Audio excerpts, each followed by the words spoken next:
6 years ago, the tiny nation of Nigeria teetered on the edge of total collapse, yet all their hard-won victories hid one killer mercenary band. They're the fierce beast mercenaries. These guys brag they're the strongest in the world, and believe it or not, every single one of them can wreck 1,000 men in battle. But then, bam, something wild started making the rounds, whether it was the real deal or just a rumor, and from that moment on, people couldn't stop whispering that a kid had somehow slipped into their ranks. Meanwhile, the story slams into the ruined slums of the town. That young blonde kid with messy hair suddenly pops into view, like the story just snapped into place. Looking utterly wrecked, spent to the bone and running on fumes. In another corner of the slums, two hulking guys are cracking up and living it up. Meanwhile, the boy stalks onward by himself, weaving through narrow, crumbling streets.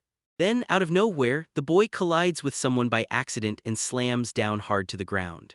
That cat-eared beast mercenary suddenly snaps at him to watch his step, then the boy just crumples right there in the street. Someone nearby sneers that he's just a run-of-the-mill slum brat, then asks whether that guy is even alright. But another mercenary smirks and says, just ditch him, he'll probably drop dead out there anyway. The boy staggers down the alley, barely staying upright, and the scariest part hits him. He can't even say who he is anymore because every time hope flickers, thoughts of just dying slam back in. He still remembers his mother's words. Her face is a mystery to him because all he truly holds onto is how they raised him, calling him a monster every single day. His grip claws into the dirt as desperation floods his mind.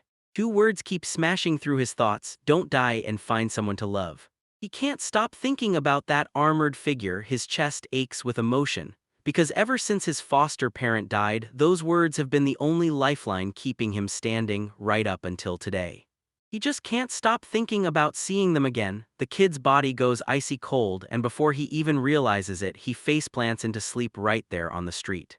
Then a stranger yells, asking if he's alive, and the voice cuts through, telling him to stay breathing, because someone's calling him.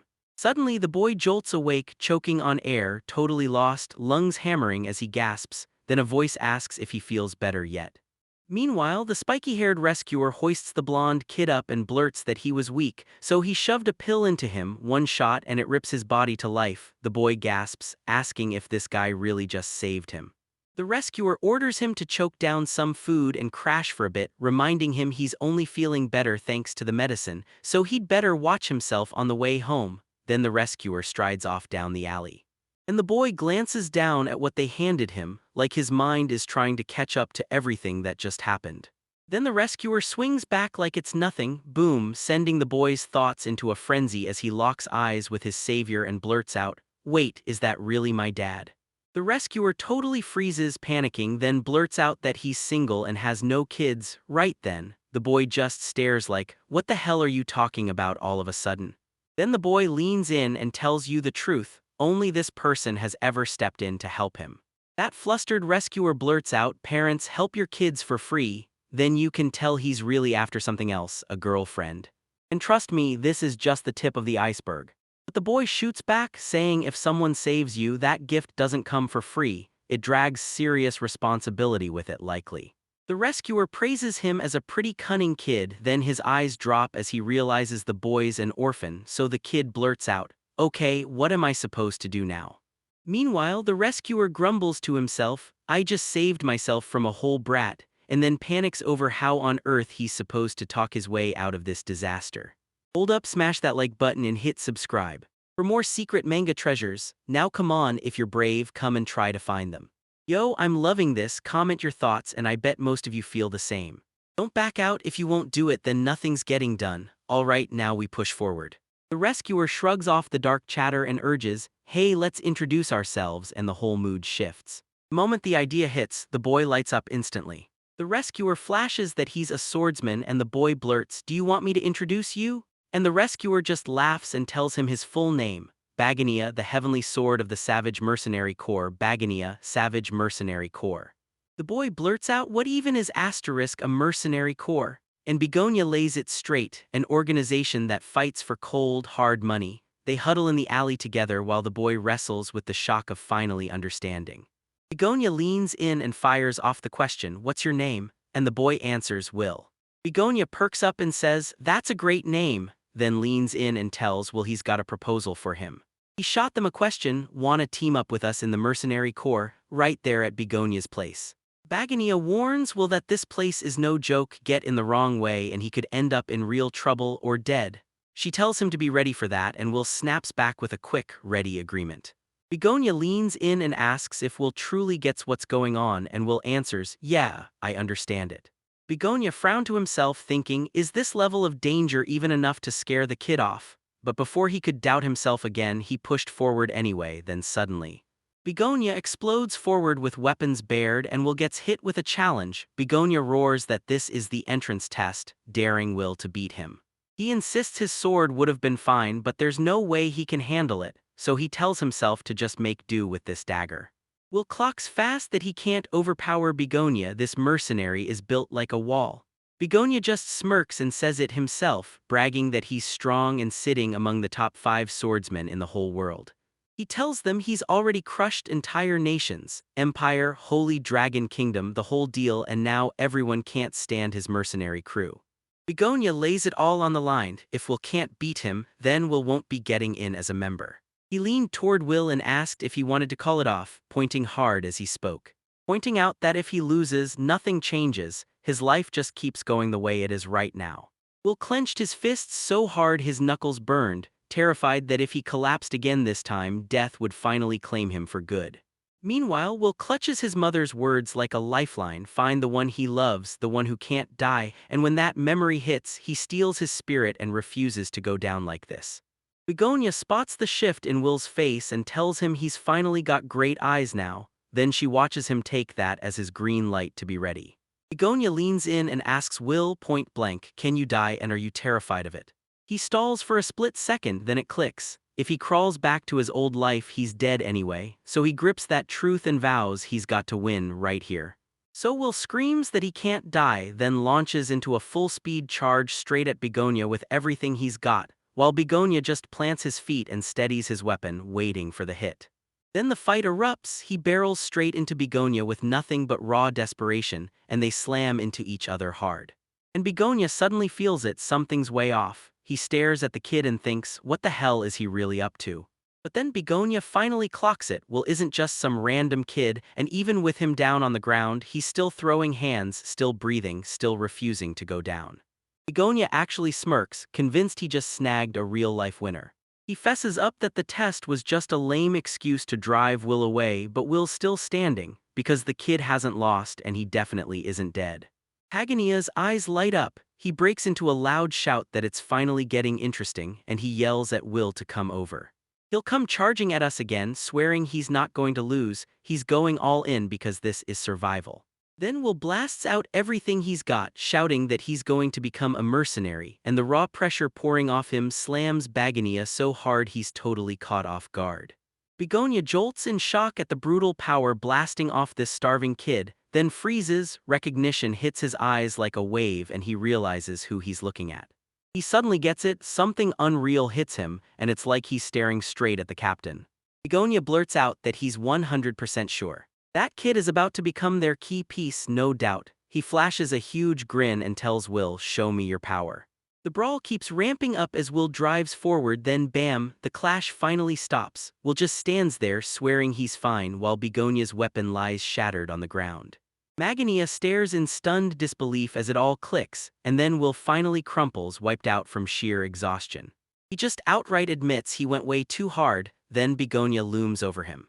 And you can tell he's replaying every second of that fight in his head because he tells Will he fought in a way no kid should ever manage. Then Begonia goes quiet, staring into his own memories, asking himself if he ever had that kind of fighting spirit blazing in him when he was younger.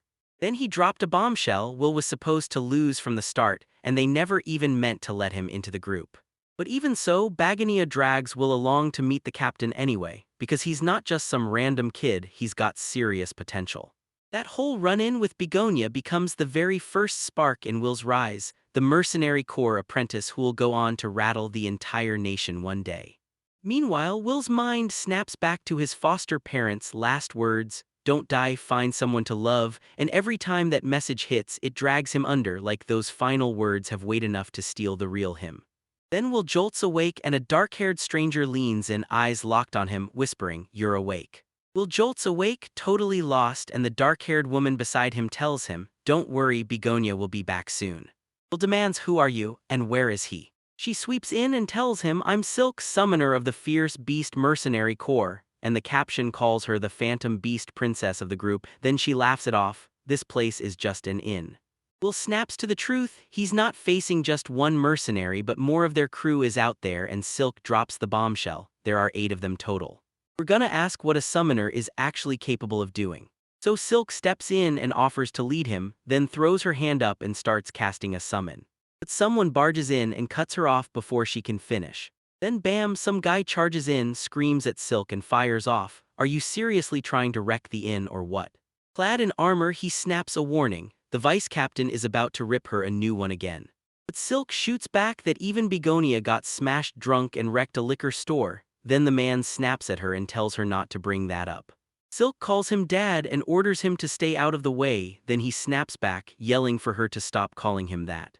Meanwhile, someone shoots a question about the vice captain and the innkeeper sighs that it'll take a bit longer, so he tells them to grab a quick bite while they wait. Will asks if he bombed the entrance exam and the man shrugs nope, then claims today's schedule is perfect. But someone instantly calls him out, saying he promised the same thing last time too and will still ended up late. The innkeeper admits he slipped Will's entrance exam a pass, all thanks to a massive boost from Begonia. Then someone blurts Father Begonia in gratitude, and he explodes at them to knock it off and stop calling him that. The server sets the food down, and Silk immediately blurts that it looks unbelievably good. Plates line the table, stacked and scattered like the start of a feast. He just gapes at the feast in stunned disbelief, and when someone tells him to dig in, he blurts out, "Is this really my first time? Because I've never had anything like this." Will bursts out with an overwhelmed, disbelieving "What?" then barrels into the food with wild abandon, diving in like he's never seen a meal in his life. Silk stares as he chomps down messily and snaps, "Did nobody ever teach you how to eat?" He just grunts back, still so locked into the meal that nothing else even registers. Then Silk orders someone to teach Will how to use the silk dishes, and Will can't help but agree with a quick nod. Right after that, he bursts out, yelling that he wants to learn now, his eyes shining like a kid on Christmas morning. Silk teaches Will the right table manners, guides his hand to the utensils first, and grins sweetly the whole time. We'll watch her break it down step by step and make him finally focus for real after that quick lesson. Will shouts for Begonia and calls him master, and the whole moment feels like a warm, sibling-type bond, until Begonia nods and accepts him, telling Will to keep calling him master and promising to take him on as his disciple. Turns out Will can pick things up fast the second he stops stuffing his face. Later, at the dining table, a beast-like mercenary bristles when someone jokes that Begonia eats surprisingly neatly, because that comment hits him like full-on disrespect.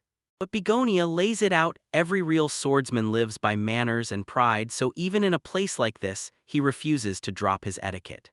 He tells Will to meet people's eyes when they're talking to him, and drops some straight-up wisdom that actually hits. Meanwhile, someone in the group asks if they've hooked up with the vice captain yet, and the innkeeper immediately snaps, warning them not to go calling him dad in front of Silk because they've got bigger problems to handle. And another person chimes in that there's still time and asks what they should do next. Will can't help it, he lights up the moment he spots the summoning. And Begonia says they've got to find a huge place for the demo, and Silk just nods along. Begonia cut her off earlier, so now she's ready to make Will face it, right here, right now. Meanwhile, Begonia blares a warning to everyone, "Don't you dare get in his way this time." They rush out to a wide open patch beneath a massive tree, and Silk points at the spot like, "This is perfect for the summoning demo." Then Will leans in and tells Begonia, "I want to be just like you." Silk leans in and asks Will, "Wanna use magic too?"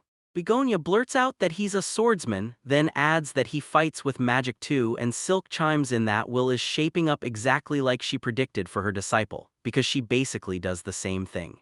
Will shoots back that yeah, he's dying to learn magic. Then Will steps forward and declares Begonia is his one and only master, period.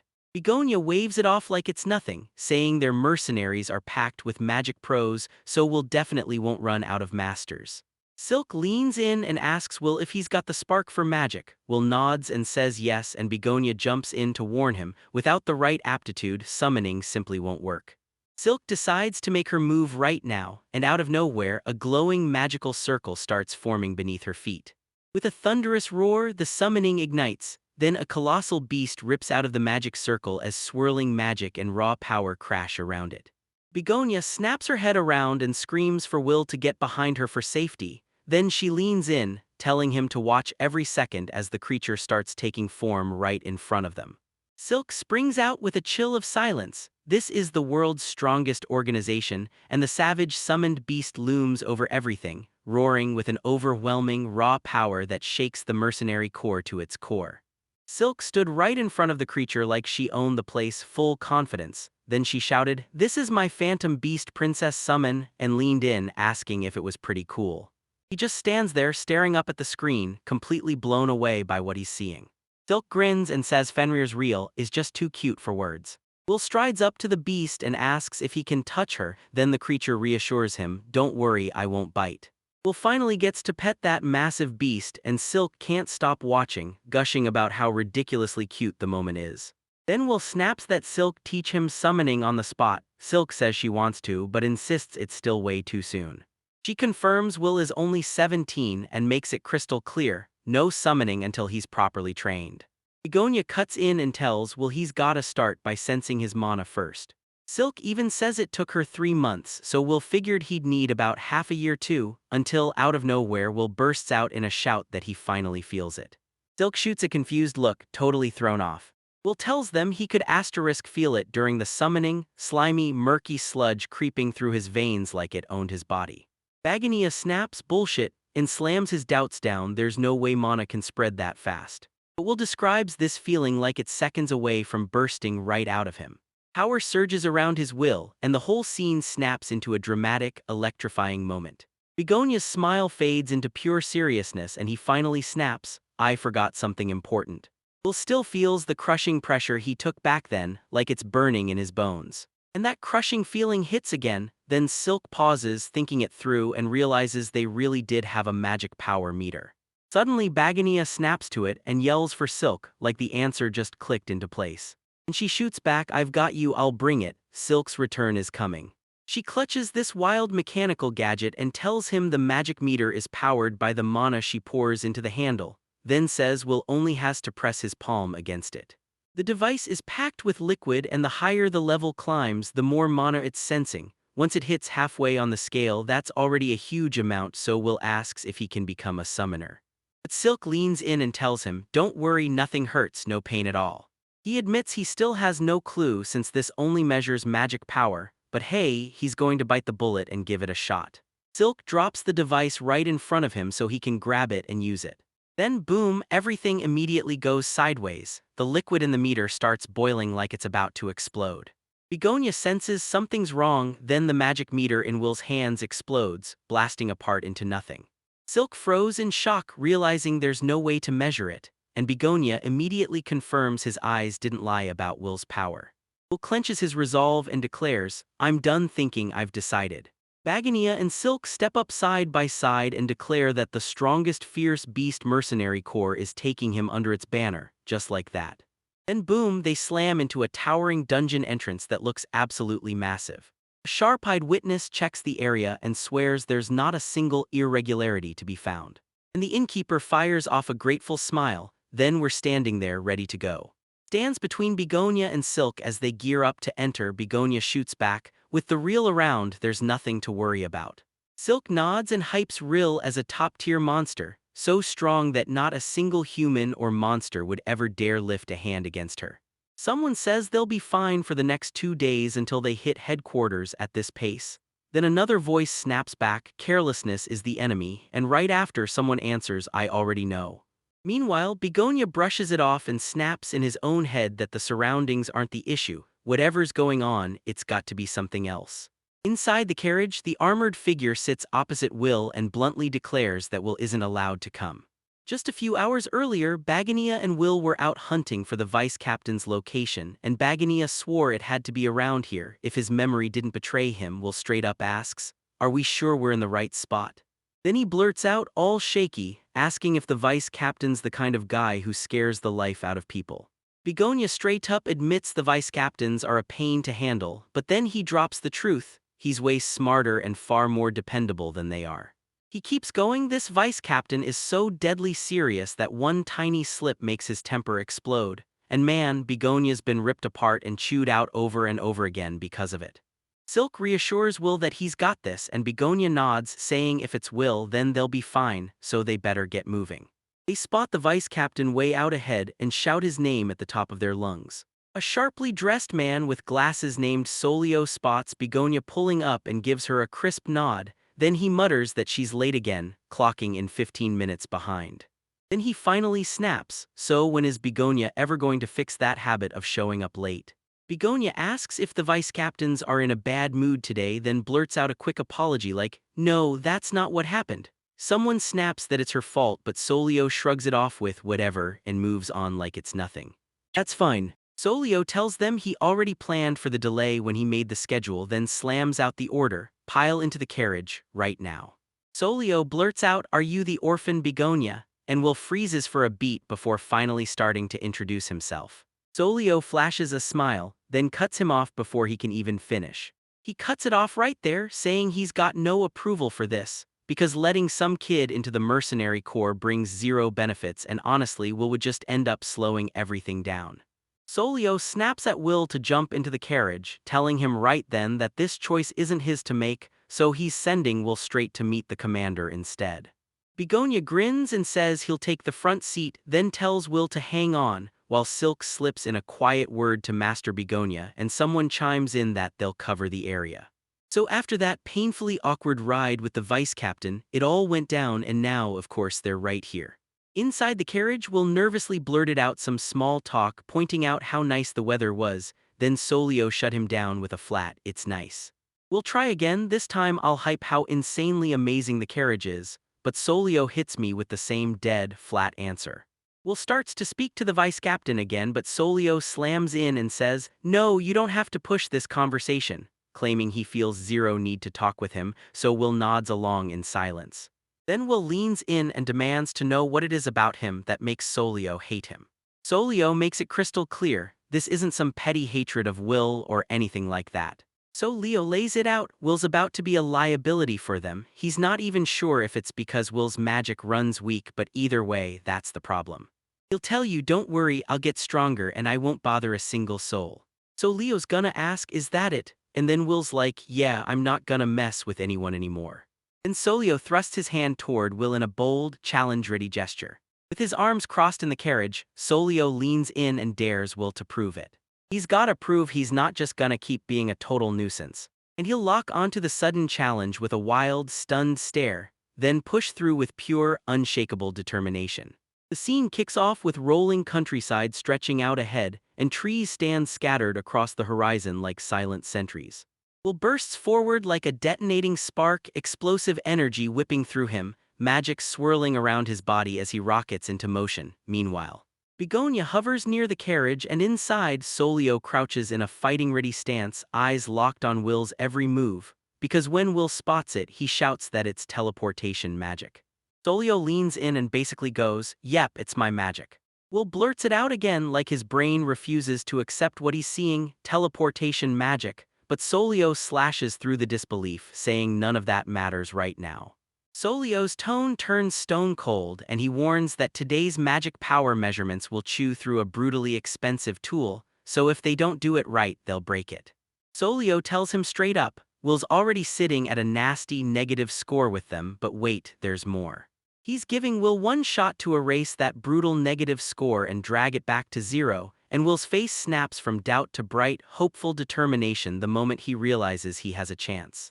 Solio keeps going, saying that this magic tool is carved from an insanely rare flower, and that, in plain terms, Will is already a curse to them. Right then, the world flips. Boom! A colossal stone monster looms in the forest, towering over them, and Solio jabs his finger upward, telling Will, "It's up there, so go get it."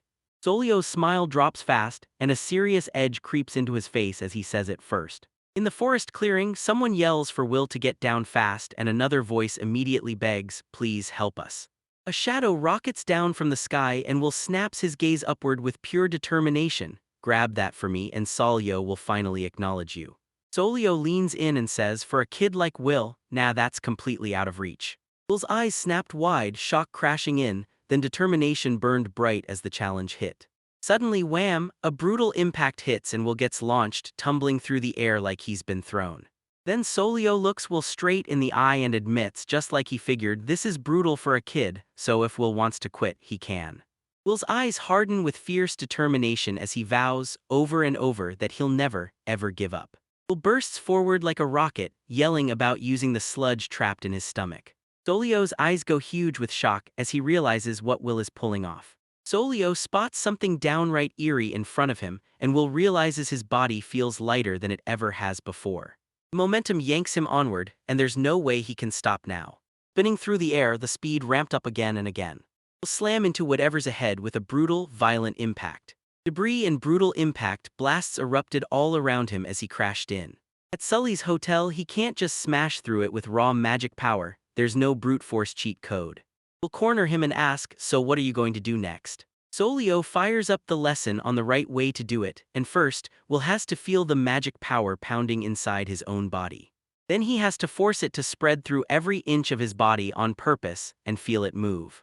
Solio points out the gooey stuff trapped inside Will's body and Will just smirks, I can already do that.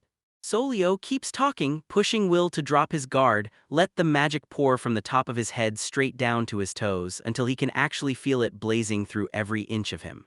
Solio pauses, staring at Will like the answer is staring back. He's the one who's been steering that massive magic since birth. Then he snaps, telling Will to open up and let it flood his entire body. So yeah, give the vice captain a huge thank you for the guidance, because that push mattered. Will stands his ground, eyes blazing with determination, fist tight to his chest as he channels the magic surging through his body. Power erupts around him as he channels it at full force. Meanwhile, Solio watches from the sidelines and lets out a low, approving grunt as Will smashes his hands against Real's huge, furry body, magic surging through him while he drills the technique Solio taught. Then Will snaps, says he's got it, lunges forward again and lands another hit with explosive force. He's finally landing the magic flow technique like a pro, and you can see the training is paying off because he's copying that exact move perfectly. A brilliant flash erupts, and Will pulls off the teleportation flawlessly. Solio stares as the kid disappears, and then snaps back into view. But Will collapses afterward, utterly drained and spent from the magical effort. Solio studies him in silence, then leans in and tells Will, I've got it. He finally confessed that honestly he'd planned to dump Will in some random orphanage, but Will charged into danger and risked his life to tackle Solio's impossible challenge. That kind of achievement didn't come easy, even with Will's magic and raw talent, and Will actually listened, took the advice to heart, and pulled it off. Solio even admits he might be a good kid, unlike the other troublemakers in the group. Then Solio snaps his attention to Will, shouts his name and makes it official, he's recognizing him. Will beams at the vice captain and rushes up to thank him, and Solio snaps, come on, as they both bolt to head back fast. Solil and Will ride toward the Mercenary Corps headquarters when Will blurts out, is the captain scary? At the same time, someone catches Solil scribbling and demands what he's writing, only to reveal it's a letter meant for the captain. Solil just grins and tells Will, don't worry, the captain is actually super pleasant.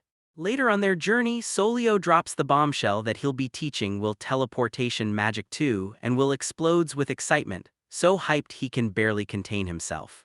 The scene cuts to Will nailing the teleportation spell, then, right after the win, his body gives out and he collapses from pure exhaustion. Meanwhile, across the way, a lone figure locks into a meditation pose inside a lavish, echoing hallway. Then Will's dreams snap into focus and it's terrifying. In the nightmare, he's back in the past being raised by a cruel old man who spits monster like it's all he's ever been. Those brutal memories keep clawing back into his mind, screaming that he had nobody to love, and nobody ever loved him. Right as Will finally cracks his eyes open, a voice shouts from out of nowhere demanding he wake up. Tears pour down his face because waking up to find someone there smiling at him with kindness means everything to Will. Solio tells him they're almost at their destination. And just like that, everything kicks off. Those days ahead feel like they'll be ripped straight from a dream. Right there, towering in your sights, is the massive Mercenary Corps fortress castle, and for Will, this is the start of the dream he's about to live. Begonia storms in and announces, loud and proud, that they've arrived, right to Will and the vice captain. Will just stands there, jaw dropped, staring at the massive building like he can't believe it's real. And it hits him this isn't just some building, it's the Mercenary Corps headquarters. Staring up at that colossal building, Will declares it his home. Meanwhile, Begonia points out that the Mercenary Corps headquarters sits smack in the middle of the royal capital. Then Solio says the captain is already waiting, and Begonia urges Will to march right inside. An excited voice blurts out in eager agreement the moment the vice-captain gives his orders. But Begonia just freezes there, totally lost, staring at the chaos, while the other mercenaries whisper like, "We've never seen the vice-commander look that soft before." Then bam, Silk bursts in out of nowhere, smiling and greeting everyone, and Will blurts out if tons of people really live in a house this huge, but Silk laughs and says no, this place barely fits their 8-person mercenary band. She praises Will exactly the way she expected from one of her students, and Solio just nods quietly, letting the words land. Will gaped at the towering entrance hall, those huge double doors, the ornate carvings everywhere, completely stunned by just how massive and open the whole place felt. Feelings crash over him as the truth finally lands. Starting today, this place is officially his home. That weight slams into him like a freight train. He snaps his gaze up with wide eyes and blurts, "Wait, we're really walking into this headquarters." Meanwhile, Begonia clocks that Will's magic is still spilling out like it never stopped. And just as panic hits, someone rushes in to calm the kid down, insisting the captain isn't a bad person at all. Then the whole crew strides into the grand hall, and that massive staircase sweeps up like it's inviting them to a showdown. Solio bursts in and declares, "I'm back," straight to the captain. Then a voice bursts into that unmistakable laugh and hails him back like, "You're home."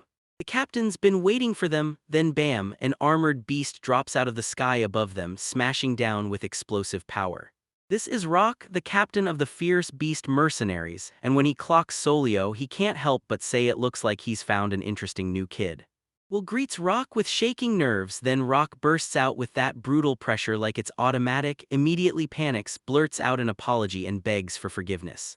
He's like, "Wait, whose kid is this?" Because Will's magic power is straight up ridiculous, way past even Silk's. Solio leans in and tells Rock that the kid's talent is the real deal, and that he wants to make sure he's taken care of right here.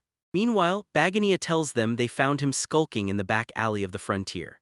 Solio leans in and asks Rock straight up if Will can join them, because yeah, he's pretty sure Rock already knows what's going on.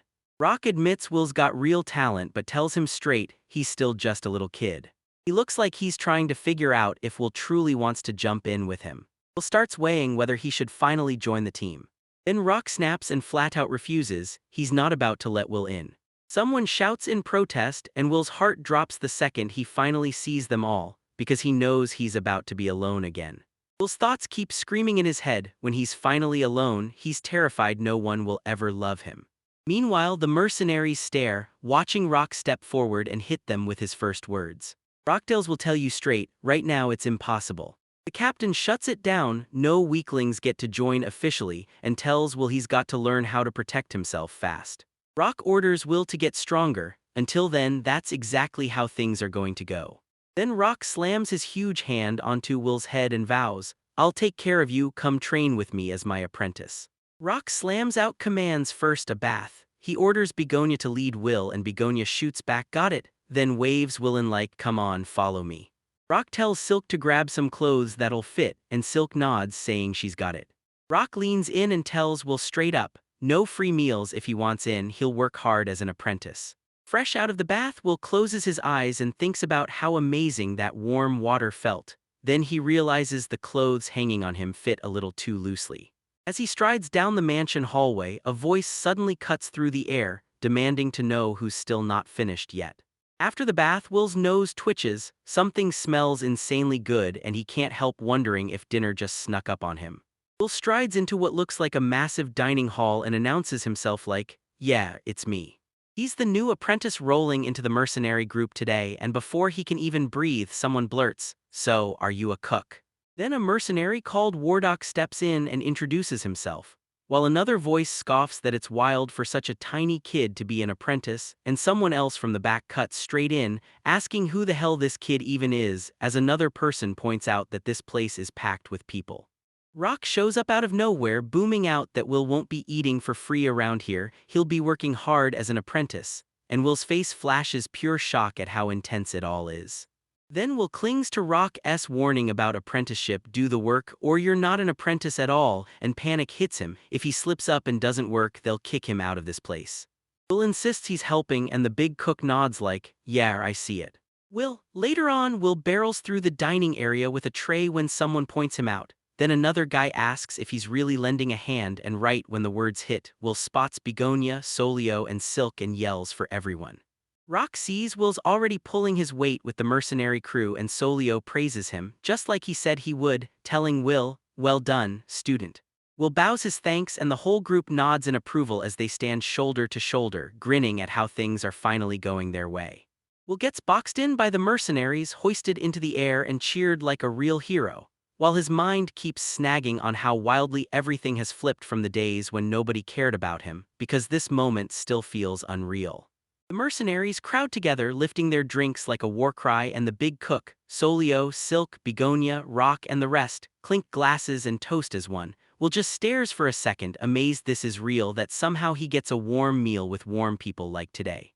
Will's face lights up with pure emotion, he's bursting with joy, but the real fire in his heart is the need to help everyone more than ever. After the feast ends, empty plates litter the table, and then a voice comes up to Rock, slamming in a message for the captain. They've got a request. Rock tells them to let him take a look, then he squints at the request and snaps that this is night order business. So Leo fires back that the nights must be stretched thin, and someone else jumps in with an excited yeah. Then another voice cuts in, saying that for a mission that intense, the captain doesn't even have to show up, just hand it to Silk or Begonia and walk away. Rock declares he's all in for the mission, then, out of nowhere, someone's eyes snap shut with sharp suspicion. Will tilts his head up at Rock and fires off a sharp question. Solio blurts out the captain's name in pure shock. Will blurts out mission again and again, his face frozen in pure shock while Rock's fist tightens, packed with iron determination. Then Rock snatches Will and rockets off at insane speed. Solio fires back that it's way too soon to hand Will his first mission. Meanwhile, Rockin rockets through the sky above the city, soaring high in the air. Then dropped from the sky and slammed down on the street below with a brutal, serious impact. Rock hauls Will onto his shoulder the moment they land, bursts out laughing and shoots Will a grin. So, was the sky ride fun? And Will stares in total amazement, blurting, wait, can the captain actually fly? Rock says it wasn't real flight at all, it was pure body reinforcement, and he only jumped because his training kicked in. Rock also reminds him he did it right in front of the vice captain. Will asks if that's what people swallow into their body, and Rock swears it is. Then Will points out his face looks terrifying, and everyone agrees, yeah, that's probably it. Then Will finally gets it, what Rock just pulled off is basically the absolute top tier of that power. Will blurts, so why'd you bring me? Rock shuts him down fast, reminding him, because you told me you have to learn how to protect yourself. And this is the whole point. Rock's expression sharpens into pure focus as he declares, this is training. Then Rock leans in and tells everyone the mission isn't random. It's a hunt to expose the culprit behind that kidnapping case everyone's been buzzing about. And when Will throws out the word training, Rock instantly shuts it down. Yeah, that's exactly why he dragged Will along on this mission. Once they sniff out the culprits, they'll slam the cuffs on them, yet Will can't shake the fear that he might actually fail the whole thing. Meanwhile, Rock grabs Will's attention and promises, I'm teaching you body reinforcement, right here, right now.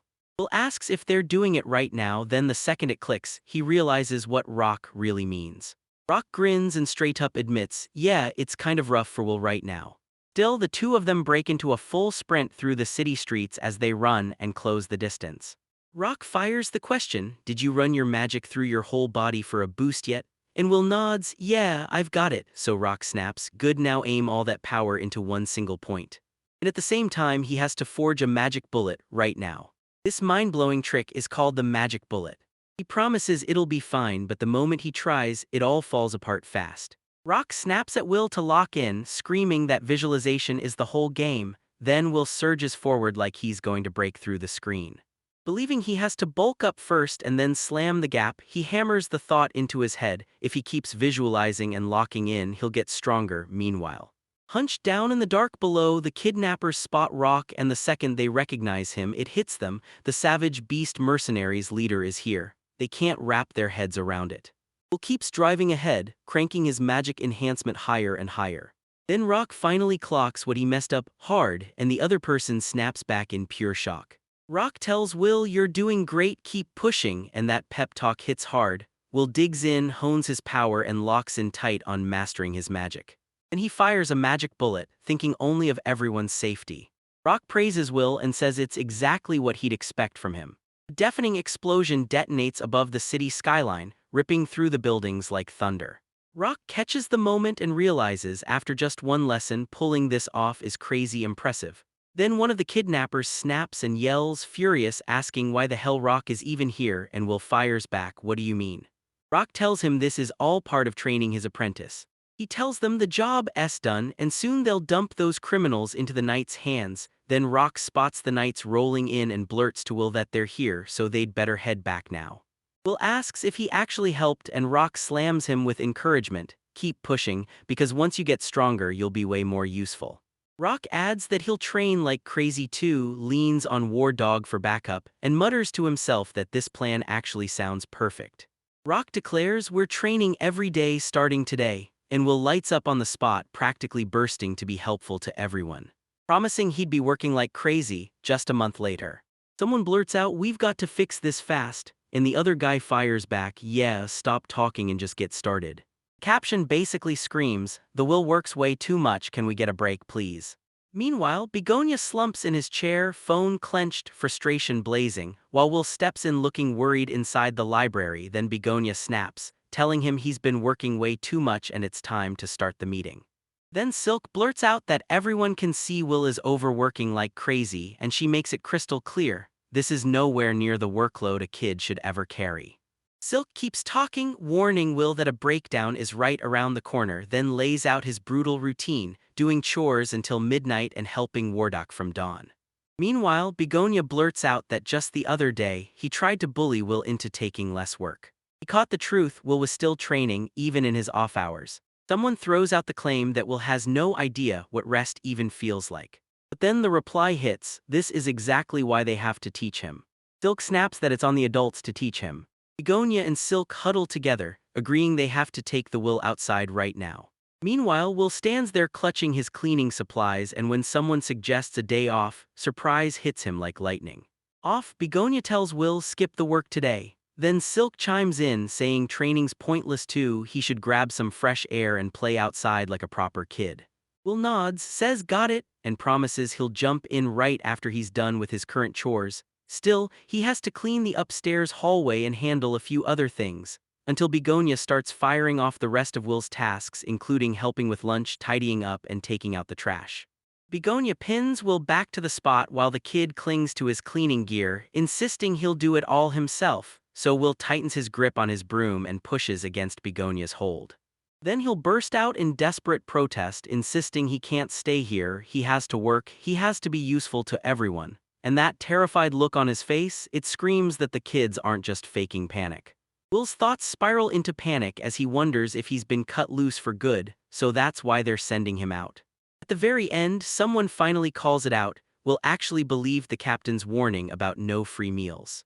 Rock looks totally fed up, snapping, "Why am I the one being treated like the villain?" While Silk grips a crying Will and declares, "Begonia made me cry." Rock leans in and reassures Will, making it clear he's doing more than just pulling his weight. Silk tells him Will's pushing himself to the limit. Begonia nods in agreement, saying Will has helped everyone, and she makes it crystal clear that no one thinks Will is useless. Then Begonia tells Will, "Go out in Silk." Silk blurts out an apology for making Will wait too long, and then, when she finally shows, Will just stands there still stuck in that work apron, and she asks, "Why are you wearing that?" And Will shrugs, "It's the only thing I've got." And that's when Silk finally clocks it, she only handed him something that looks like it'll fit. So Silk swings it, "Let's hit town today and grab you some real clothes." And when Will blurts out he's got no money, Begonia shoots back, "Don't sweat it." The narrator setting the stage, today is Will's day and something big is about to happen. Meanwhile, Will and Silk stride through the gates, heading straight into town. They head into the city together and Silk can't help but explain why it looks so dazzling. The noble district always shines like this. Elegant shops line the streets, stylish people drift around like it's all for fun, then they point at one specific store and everyone heads inside. Will barrels up to the shop entrance, and the second he steps inside, he's completely swamped by the fancy place and everything in it. He leans in and tells Silk, "This isn't for you, this place is wildly too expensive."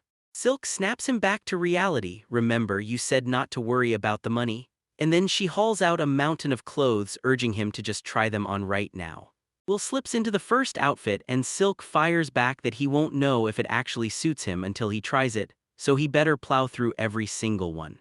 Will nods to them, then jumps right into the wild trying on chaos. Will steps out in one of his outfits and asks, "So, what do you think?" Silk's eyes light up, she grins and says it looks ridiculously good on him. They slide to the next one, and Silk mutters that this outfit looks a little too casual for what comes next. The montage keeps rolling. Will dashes through one outfit after another, and a storm of comments hits. "So cute, way too rough, not very wizard-like." Then everyone just barrels ahead to the next look. Then the trying on session explodes. More and more people pile in to judge, and Begonia and the other Mercenary Corps members start firing off their opinions. One comment is cute, the next is a little too flirty, then someone says it looks overposed, and another straight up claims she looks like a villain.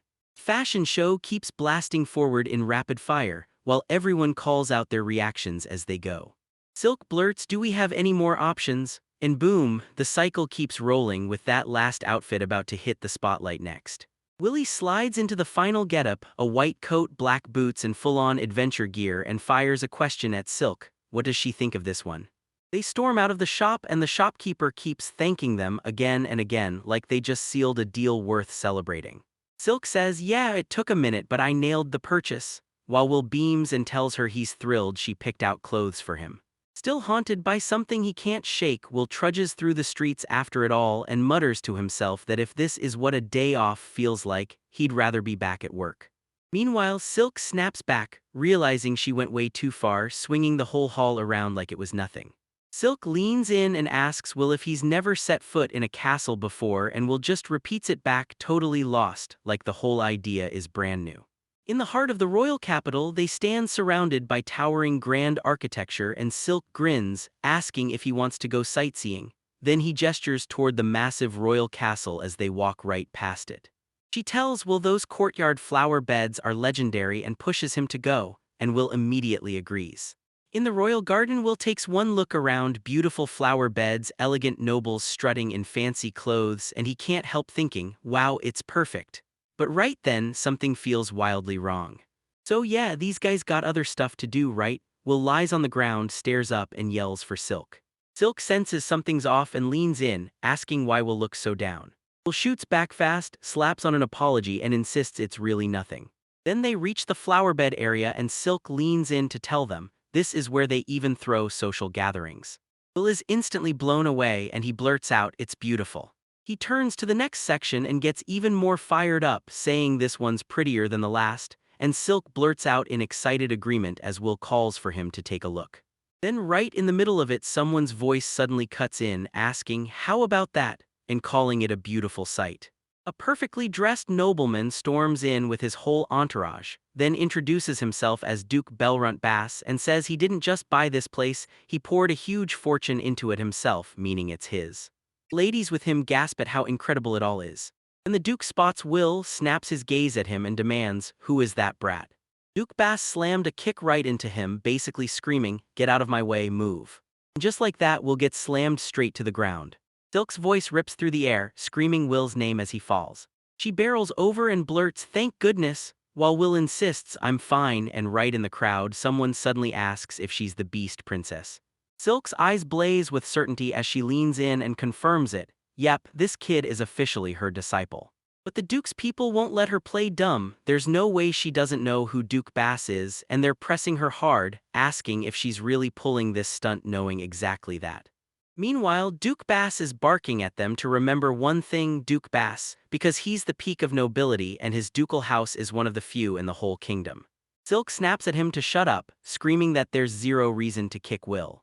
The Duke snaps back, asking what's so wrong about scrubbing that filthy brat who was blocking his path, then waves off Will as some plain commoner, or at best, an orphan anyway. Meanwhile, Duke Boss barrels on, drenched in sweat and barking orders at Silk, screaming that the fierce beast mercenary corps are all the same bunch of worthless trash, with their status even up in the air. Silk stands rooted to the spot, and pure intensity radiates off her like lightning. Then Will yanks out his sword, eyes burning with fury, swearing he'll never forgive anyone who dares insult his mercenary comrades. Duke Bass snaps that he's an impertinent brat, roars for the guards to toss them out, and the guards freeze, answering with shaking voices even as you can hear their hesitation. Then Silk steps into view in full armor, an absolute wall of metal towering over everything, and she declares that even after they finally figure out who she is, only the ones who truly still want to reach that child step forward now. The guards' faces go pale as Silk snaps at them to get out, because the second her anger really kicks in, they'll be done. Duke Boss lunges into the moment and demands, "What are you so terrified of?" He waves off the silk like it's nothing, just some commoner from a far-off land, then sneers that the Phantom Beast Princess is no big deal at all. Meanwhile, we're just gonna poke around and figure out what's really going on. Begonia tells Will to head out, groaning that this is such a hassle, and Will nods along, agreeing. Duke Bass is still screaming after them, raging that he'll never forget how their friends beat his son half to death, then spitting that they're savage trash, mocking their escape, like at the end of the day they're nothing but commoners. As Bagania strides away from the chaos, he shoots Will an apology, but Will just stares, totally baffled like, "Wait, why are you saying sorry?"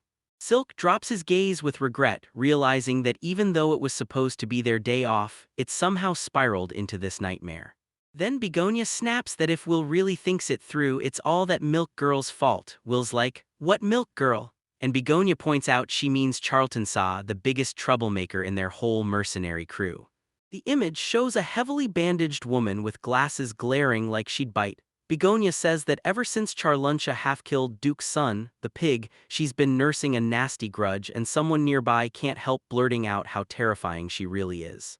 Meanwhile, Will suddenly blurts out, asking if her stomach's okay because she just kicked him. Begonia leans in and tells Will, "Don't worry, I'm totally okay," then reveals the real secret. He's always shoring up his own body with magic reinforcement. Charlotte's jaw drops, sweat beads on her forehead as she blurts, "Wait, you do this the whole time." Meanwhile, Will plops on a bench, devours a book, and can't stop grinning because practice has been so crazy fun that he does it every single day. Begonia clocks how training flips Will's whole rhythm, and she's blown away by how much he grows in such a short time. Begonia urges them to test Will's magic aptitude, and Will blurts, "Wait, what even is magic aptitude?" Silk tells them they can already see which magic they're capable of, like blasting flames or conjuring water, and then she teases that it could be just like the vice captain's teleportation magic or even her own summoning magic. She tells him it's gotta be a rest day for Will, so they'll hit it another time. But Will's face lights up, his eyes sparkle as he blurts out, "So this makes me stronger," and Begonia nods, confirming it does. Begonia smirks because he already knows Will's going to say it, then points them to the spot like, "Come on, it's right there." Silk strides through the city streets unshaken while Will and Begonia trail behind her, then a massive tower looms in the background as Silk calls out, "We're heading to the Magic Association." We'll chant his name with pure awe over and over, like we can't believe what we're seeing. Someone asks Will what kind of magic he wants to use, and Will lights up and blurts that he wants crushing summoning magic, just like his master. They pull up in front of the massive Magic Association building, and Silk practically announces their arrival. This is where they'll test Will's magic aptitude. She even warns him that actually using summoning magic is a long shot. Then Will asks about him, and Silk shoots back that if it's Will, things could be different, because she'll show him the details inside. At the Magic Association entrance, the staff bolts around in full panic, shouting that Lady Silk just arrived, demanding the finest room, freaking out that it's so sudden, and yelling at each other to move faster, faster, and then someone grumbles, "Yeah, it's always like this." At the reception desk, a staff member thanks Silk for waiting, and Will blurts out that the whole place is in chaos, everyone's sprinting around. Then the receptionist beams and calls out, "So, what brings Silk here today?" Silk tells them she's here to test her disciple's magical talent, then asks for a room. Another receptionist leans in and demands, "Where's your disciple?" At the Magic Association reception, a staff member leans in and asks if this is Silk's child, just to make sure, while another staffer mutters that everyone's getting jittery simply because Master Silk just walked in. Just as they're about to head out, a helpful staff member steps in and offers to lead them straight to the testing room. Other staff can't help but whisper about the Phantom Beast Princess having a disciple, and they start to wonder if she's way too young to be teaching someone.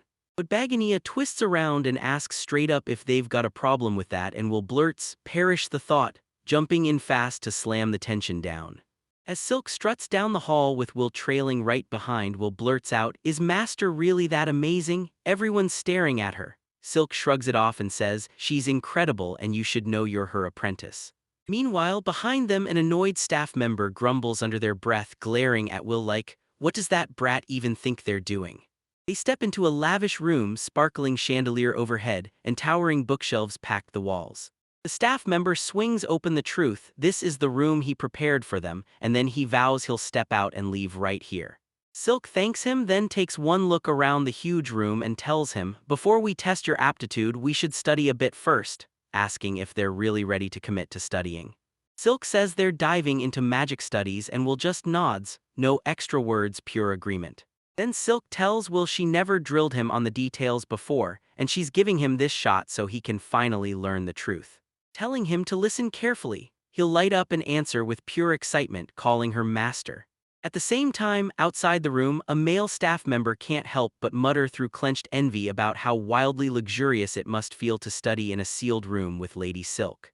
Silk kicks off the lesson by breaking down every move Will's been drilling, telling him that body reinforcement and magic bullet are basic skills that run on nothing but raw magic power. Then she pushes right on.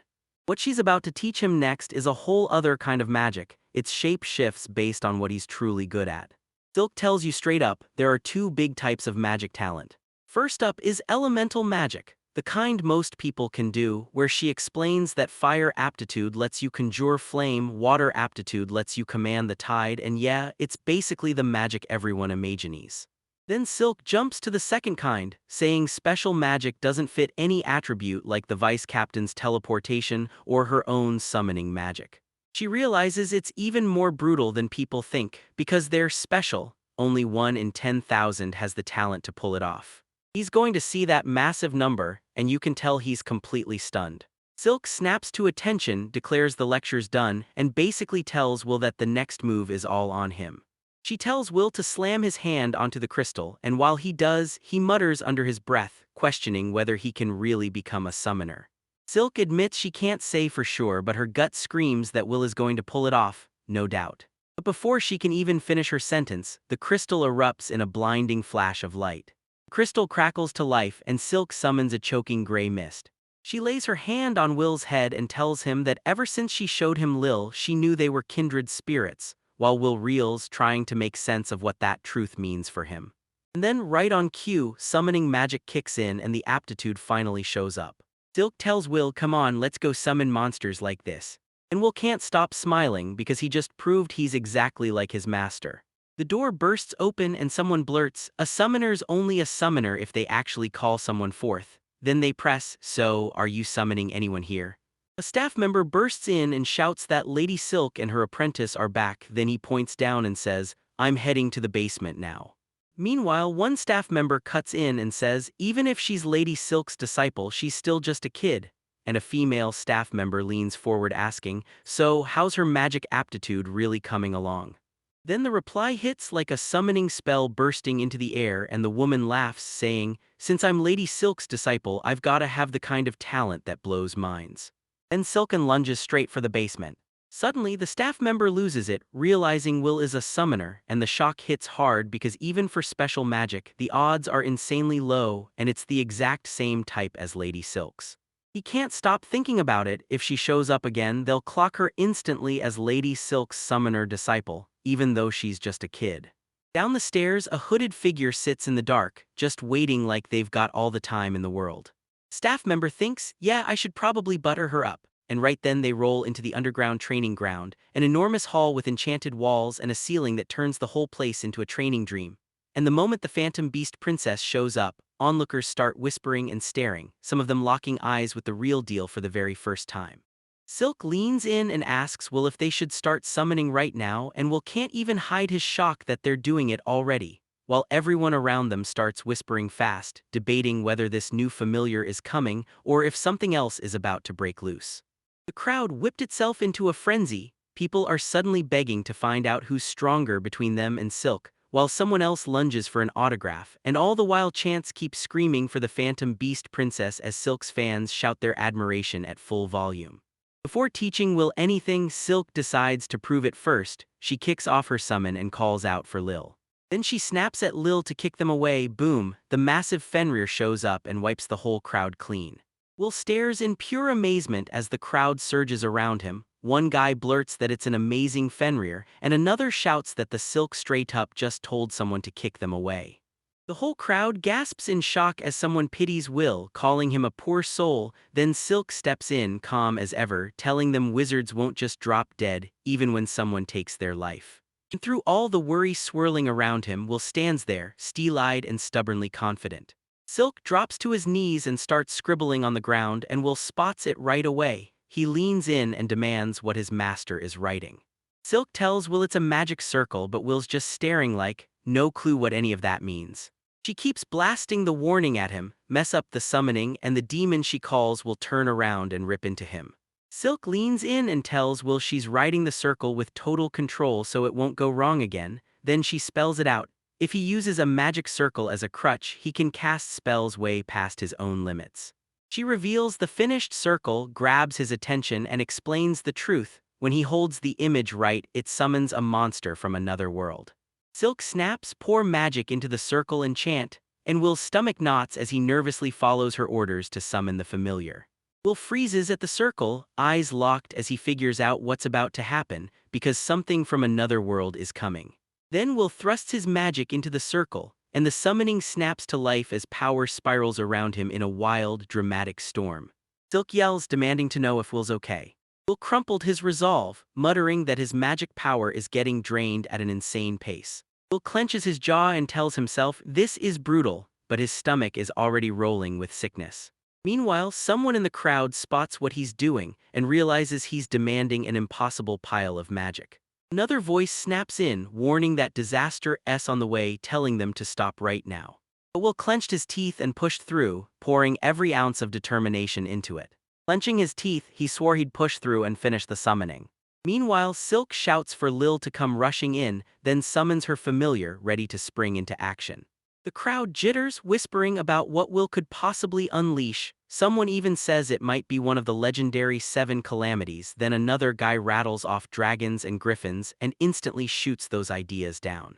Then an observer blurts out that whatever's about to hit Will is already devouring over half of his massive magic. And even with that magic circle carved with perfect care, it still might get nullified and spiral out of control. Will keeps the summoning going, shouting for his familiar to show up. Then Will snaps the spell into place, screams the incantation at the top of his lungs, summon familiar. The moment the summoning hits its peak, the magic circle explodes with raw power. Meanwhile, Silk rockets ahead at full speed, shouting for Lil to stay sharp, because something deadly is barreling in and she can feel it coming. The summoning snaps into place and then, whoosh, everything goes dead silent like the whole world is holding its breath. We're gonna look at what showed up, and yeah, it declares itself cute. Then he shoots his hand out and taps the creature, feeling it chill and squishy, while this huge grin lights up his face and the summoned beast answers with a cheerful Pura run, right as. Just as another watcher starts to blurt out his guess, the summoned thing is revealed. It's a slime, the absolute weakest monster alive. Silk admits she instantly feared the worst, that it could have been some world-destroying monster, the way it guzzled Will's magic. But just like that, her tune flips. She declares it's finally perfect, and then she adds that she can resummon something else now. Silk stands there with Will and the slime and tells him straight up, give it a name. Silk explains it all. They've gotta figure out what to name his new familiar, because once the little guy accepts it, the contract is finally sealed. Will lifts the slime high in the air and declares, its name is M. The slime shoots into a reaction at that name, and Will, right after, starts celebrating while I am sits on his head. Silk checks the contract and confirms it's cleanly done. Then someone pitches, let's go for one more we already know, and the cheers explode the moment the idea hits. Silk tells him slime alone won't cut it for a real fight, yet with Will's massive magic pool he can summon one more, and she immediately turns to Will, can you do it? Will nods hard, swears a real monster has to show up next time, and promises he'll give it everything he's got. He snaps back into action and starts casting the summoning spell again, shouting the incantation like his life depends on it.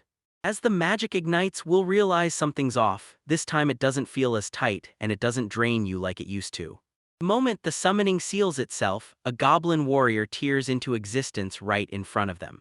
He grips a spear wrapped in dark fire, and the creature rockets forward like a storm about to strike. They spot it. Yep, it's a goblin, the kind of weak monster that ranks right up there with slimes. Another voice cuts in, jolting Will, maybe you should resummon something stronger, and then presses him to name the creature. But Will swears this one is the perfect choice, and he can barely contain his excitement as he tells Silk that the goblin actually answered when he shouted his name. Silk nods in approval. So if Will digs it, then cool, that's totally fine. Alright, let's kick off the naming process right now. He stuttered through the goblin's name, then blurted it, Cobra. The goblin nods and accepts right away. Cobra bursts out with thrilled happy sounds while Will cheers, locked in the fact that the contract is finally sealed. Someone points out that slimes and goblins might be age-perfect summons, but they're nowhere near enough to handle the huge magic power we're about to demand. Meanwhile, I.M. sits there in silence, staring into the void, realizing Will's existence is wrapped in way too many mysteries. Then 2 weeks slam by and Will barrels after him, screaming at the slime to stop devouring everything in sight. He tells her, be good like Cobra, and pushes the point like it's a command. The goblin warrior hammers through brutal spear training, locked in tight, every swing sharp, every breath controlled.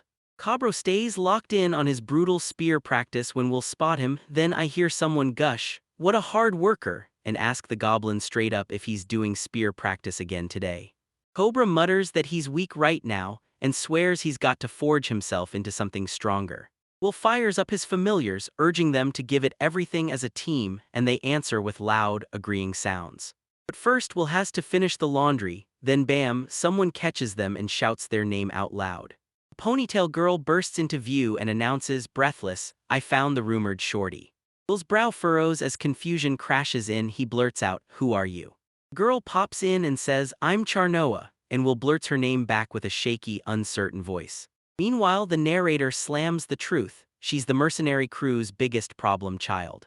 Charnoa brushes off the problem child jab as a little too sharp, then tells Will, you're coming with me anyway, and Will just stares, completely thrown. Charnoa tells Will they're about to smash some villains, but Will snaps back asking where they're going and why it has to be him. Then Charnoa cuts him off, promises she'll explain later, and yanks him forward by force. She tells him to stop stalling and drags him right along with her. The scene snaps to a new spot. Someone snarls that you'd better not lay a hand on that slave or his value tanks. Then another guy leans in and tells his brother, get to work too, watching slaves is your job, and even though his brother looks bored out of his mind, he reluctantly nods and agrees. The whole scene plunges into darkness when a voice asks the brother if he's willing to take over caring for the slave. A terrifying presence suddenly looms in the shadows. Charnoa and Will barge into the Nudelia Kingdom's royal capital slums. Charno bursts in and declares, we're here, get ready, because I'm about to take down a whole bunch of bad guys. Will hoists her onto his shoulders, and she lets out frantic, distressed cries. Charnoa leans in and fires the question at him, so how long are you gonna keep growing? Charnoa blurts out where they are because the place looks wrecked beyond belief. Will snaps that it's the slums, just not the ones he knew before, and explains they've reached the outskirts of the royal capital. Charnoa tells them the city was crushed in a war with the Empire 6 years ago, but once the fighting stopped, the nobles just vanished and left everyone to fend for themselves. He lived like a king in luxury while this place sat abandoned and never got rebuilt, and yeah, we're gonna call out nobles for being the worst kind of people. Charnoa demands to know who ratted him out and Will blurts that his own master told him, then he freezes, catches himself on the word master, and shoots back that Charnoa is a bad person too. Charno chews out Will for calling his elders by their first names and demands he should address her as Sister Char. But Will snaps back that he's not a Chibai, he's Will, while the narration throws in that Charno's full title ties her to the fierce beast mercenary squad Blood Sea. Charno snaps to attention when he hears his name and Will nervously blurts out, Sister Char. While a watcher clocking them side by side realizes the master Will keeps talking about can only be that little Chibai, Silk. Charnoa calls Will a smart Chibai, and right then, Will explodes with a furious denial about Master Silk. Someone watches it all and goes, yeah, that's exactly how it is, while a little dark-haired kid beams like they just pulled off the perfect move. Will snaps that Sister Char is Master's enemy, but right away someone checks him. She's not an enemy at all because an enemy is someone who stands on the same level. Will admit Sister Char can't hold a candle to Master, then the truth hits hard, turns out it's the total opposite.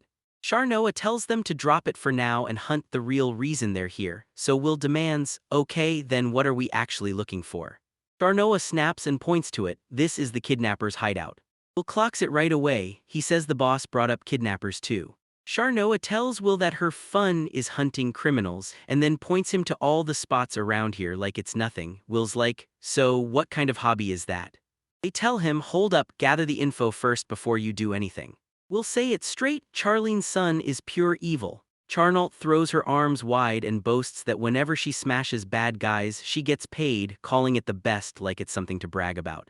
Charnoa lunges at Will, yanks him close and snarls, so you honestly don't know a thing, prove it. Will insists it's the truth, but he's got no clue what he's talking about. Admitting that's the truth, then someone hits him with it, and that's when it all turns into something bigger. And just like that, everything's fine. Behind the scenes, tied-up people are lined up in the slums while they squeeze answers out of them. Will tell Sister Char he doesn't think this is the right way to do things, then someone pities him as a poor thing, and Will demands, why would you say that? Charnoa snaps that the folks here are criminals who survive by theft, and there's not a single ounce of mercy for them. Will starts to protest, but Charnoa barrels in and shuts him down. He tries again, insisting that if they don't do it, they'll never make it through here. Charnoa locks eyes with him and tells him, I know that better than you do. Will tells her, I get it, I'll stop doing it that way, and Charnoa fires back, fine, I'll try another way. Will jolts in shock, blurting, what other way do you mean?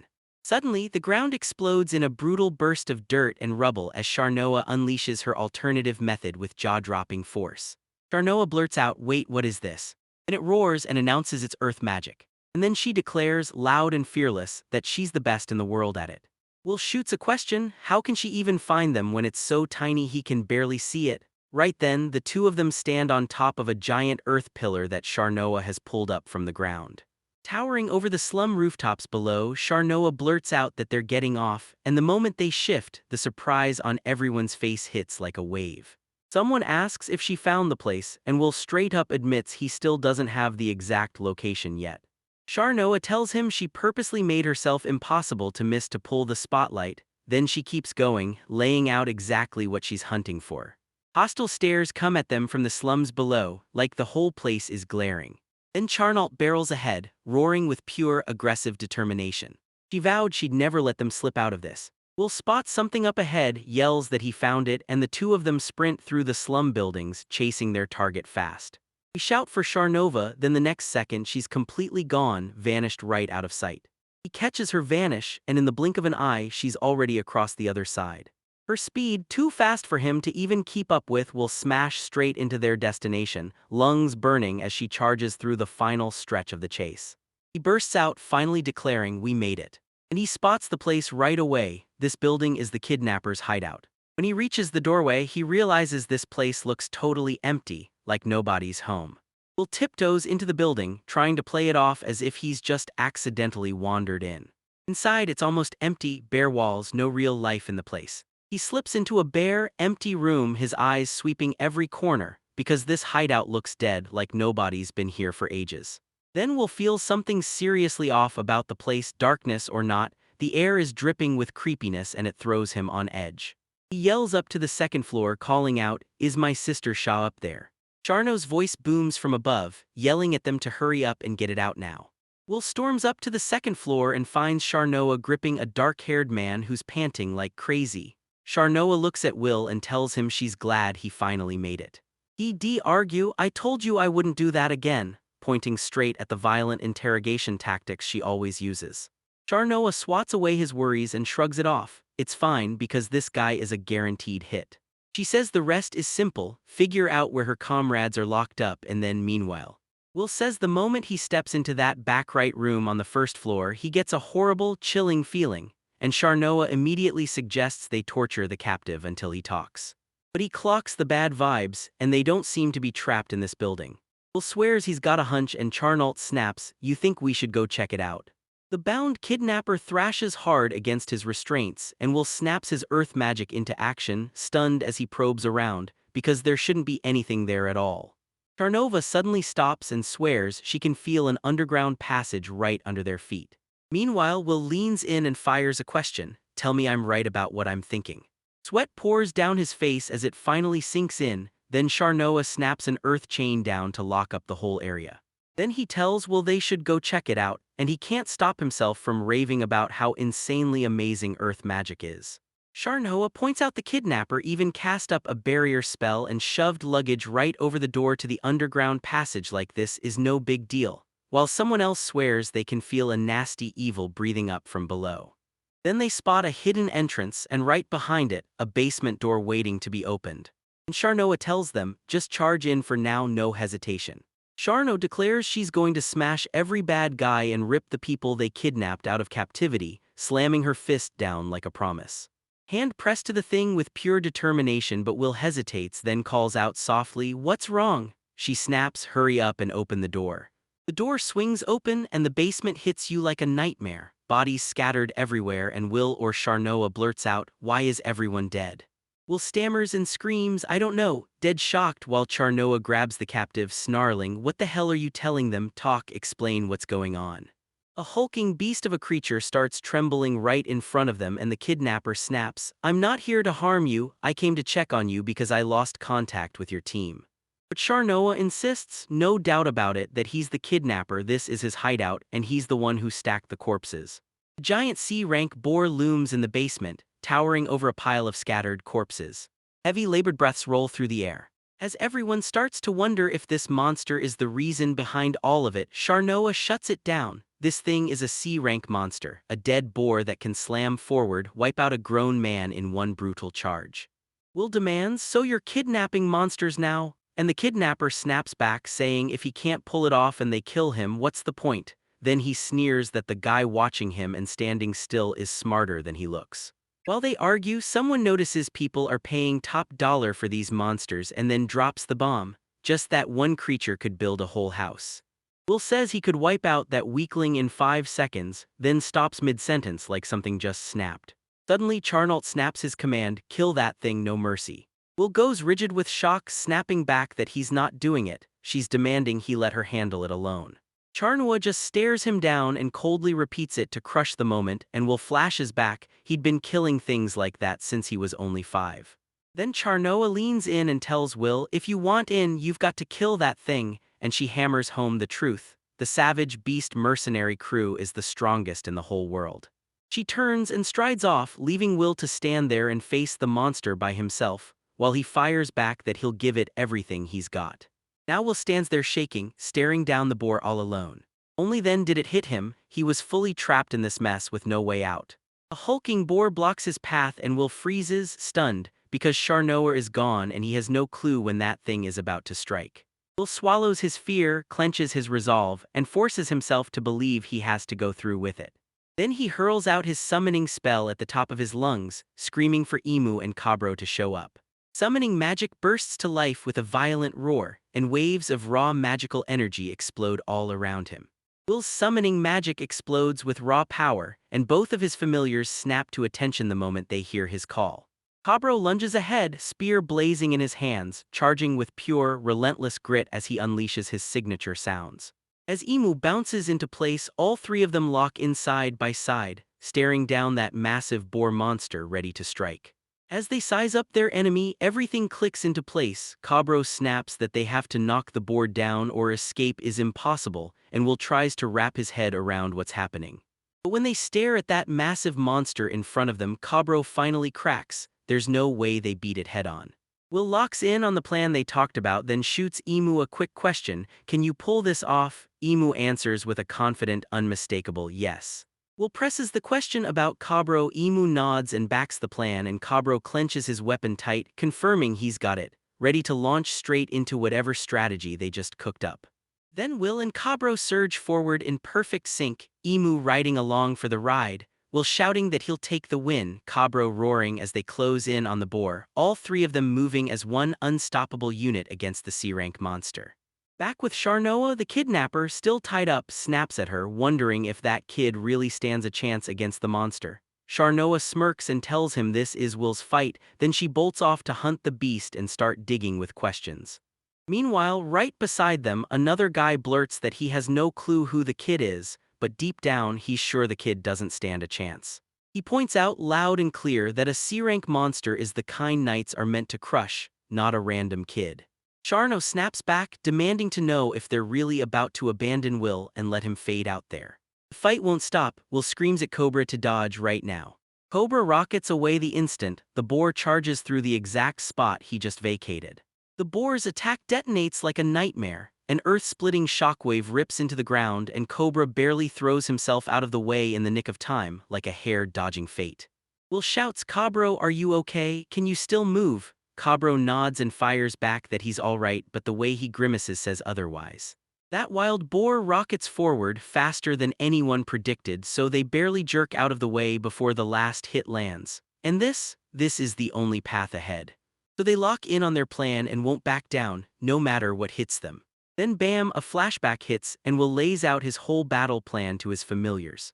He tells them they've got to plan their moves as a team ahead of time, just in case they're ever forced to fight on their own without backup. Then Cobra shoots back, "Wait, are we talking strategy?" And it keeps going. Right now they can't charge straight into those terrifying monsters, so it reminds them of what the captain once told them: protect yourselves. If the three of them team up their power, Will's sure they'll become way stronger than fighting alone. Back in the present, Will leans in and demands to know if Cobra really thinks they've got a shot at winning. Choked by nerves for a moment, Cobra quickly throws it off and apologizes, then snaps back with total confidence: "Yeah, they'll win. Because right now, they're way stronger than they ever are when they're alone." Then Will screams for them to take the win and they burst forward like a storm. Cobra confirms they won't yank the plan, he'll keep pushing until his body enhancement runs out. Meanwhile, the flashback kicks in as Will lays out his battle plan for smashing those terrifying, huge monsters. The whole plan clicks when one person dodges every hit and keeps the monster busy just long enough for everything to work. Will taunts the boar, shouting it's already dead as he darts out of every one of its wild attacks. Will just barely slips out of the strike. Cobra snaps in from a new angle and nails the distracted boar again. Cobra swoops in and grabs the distraction, barking at the boar like, "Back off, I'm your new opponent." Meanwhile, the other one keeps baiting the monster, using slick hit-and-run moves to hold its attention while they strike together. Will hammers out his plan while he keeps dodging the boar's wild swings, because even monsters can't run forever, and once they tire, their moves turn slow and predictable. That's the moment he snaps and comes for everyone at once. The whole plan boils down to grinding the beast down with non-stop harassment until a crack finally shows. And just when it needs an opening, Cobra screams to yank the boar's focus his way while Will yells, "Come on." And they keep slipping around in perfect, coordinated evasion. The board slams forward again, full force, like it's trying to end everything in one hit. Blasting on like a firework, it crashes through the area and keeps ripping the place open with one explosive hit after another. Then the coordinated assault kicks off. Cobra dive bombs from above as the boar stays locked on Will. The boar's eye pops wide with pure shock as it finally realizes it's been trapped. Then the attack slams down with brutal impact, blasting the area with a massive burst, and Cobra strains hard from the sheer force of the strike. But Will grabs the moment, screams at them to strike right now, and calls out for Emu, while the burrow lies spent on the ground, defeated. Finally, after their brutal non-stop attack grinds everything down, Emu steps into view. The boar keeps bouncing with that unmistakable clatter, and even with its exhaustion, its growl still screams danger. Drool strings from its mouth as it pants hard. Still, it fights to gather enough strength for one more brutal attack. Emu plants itself right in front of the beast and Will shouts at Cobra, then Cobra answers as they line up for the last, perfectly timed strike. Will, Cobra, and Emu surge forward together, one heartbeat, three bodies. They swarmed the exhausted boar from every side, hitting all at once to unleash their full, pre-planned assault. Their combined attack slams the C-rank monster into the dirt, finally taking down the beast that none of them could beat alone. The plan was brutal and precise: blindfold Emu and have both strike the boar's weak point at the exact same time, then their perfectly timed hit detonates on its vulnerable spot, smashing it with devastating force.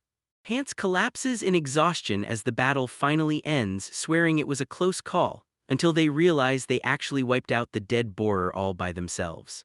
He shouts at Emu as the slime ricochets through the air, popping out those signature sounds. Yeah, they've got it, they won. Will drops to the ground, spent and shaking, but the moment he kneels beside the downed boar, he's completely baffled about what's going on. Then the dead creature beside him suddenly twitches and stirs.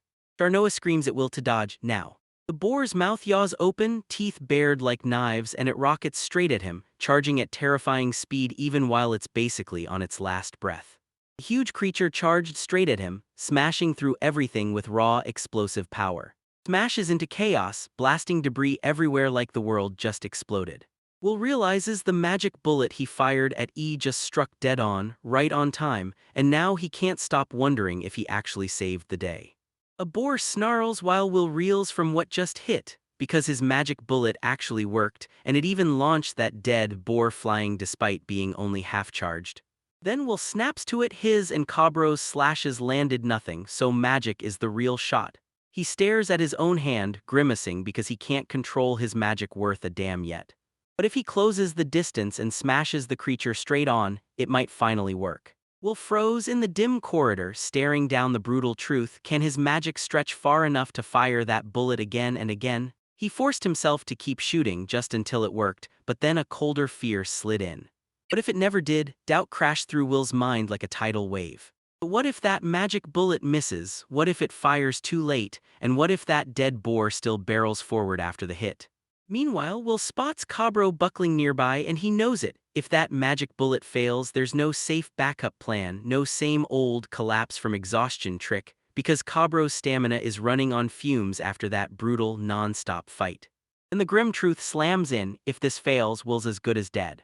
Out of nowhere, a voice slams into Will's mind, the same words his foster parent carved into him: he can't die. Will stays frozen, clutching Emu in his arms.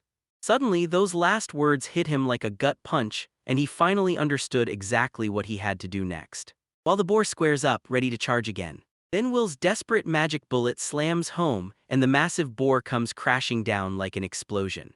The blast ripped into the air, hurling debris in every direction like the world had just. The creature's massive body thunders onto the corridor floor, shaking the whole place. Meanwhile, the kidnapper stares from the shadows as explosions keep tearing the place apart, and disbelief hits him so hard he screams, "This can't keep going."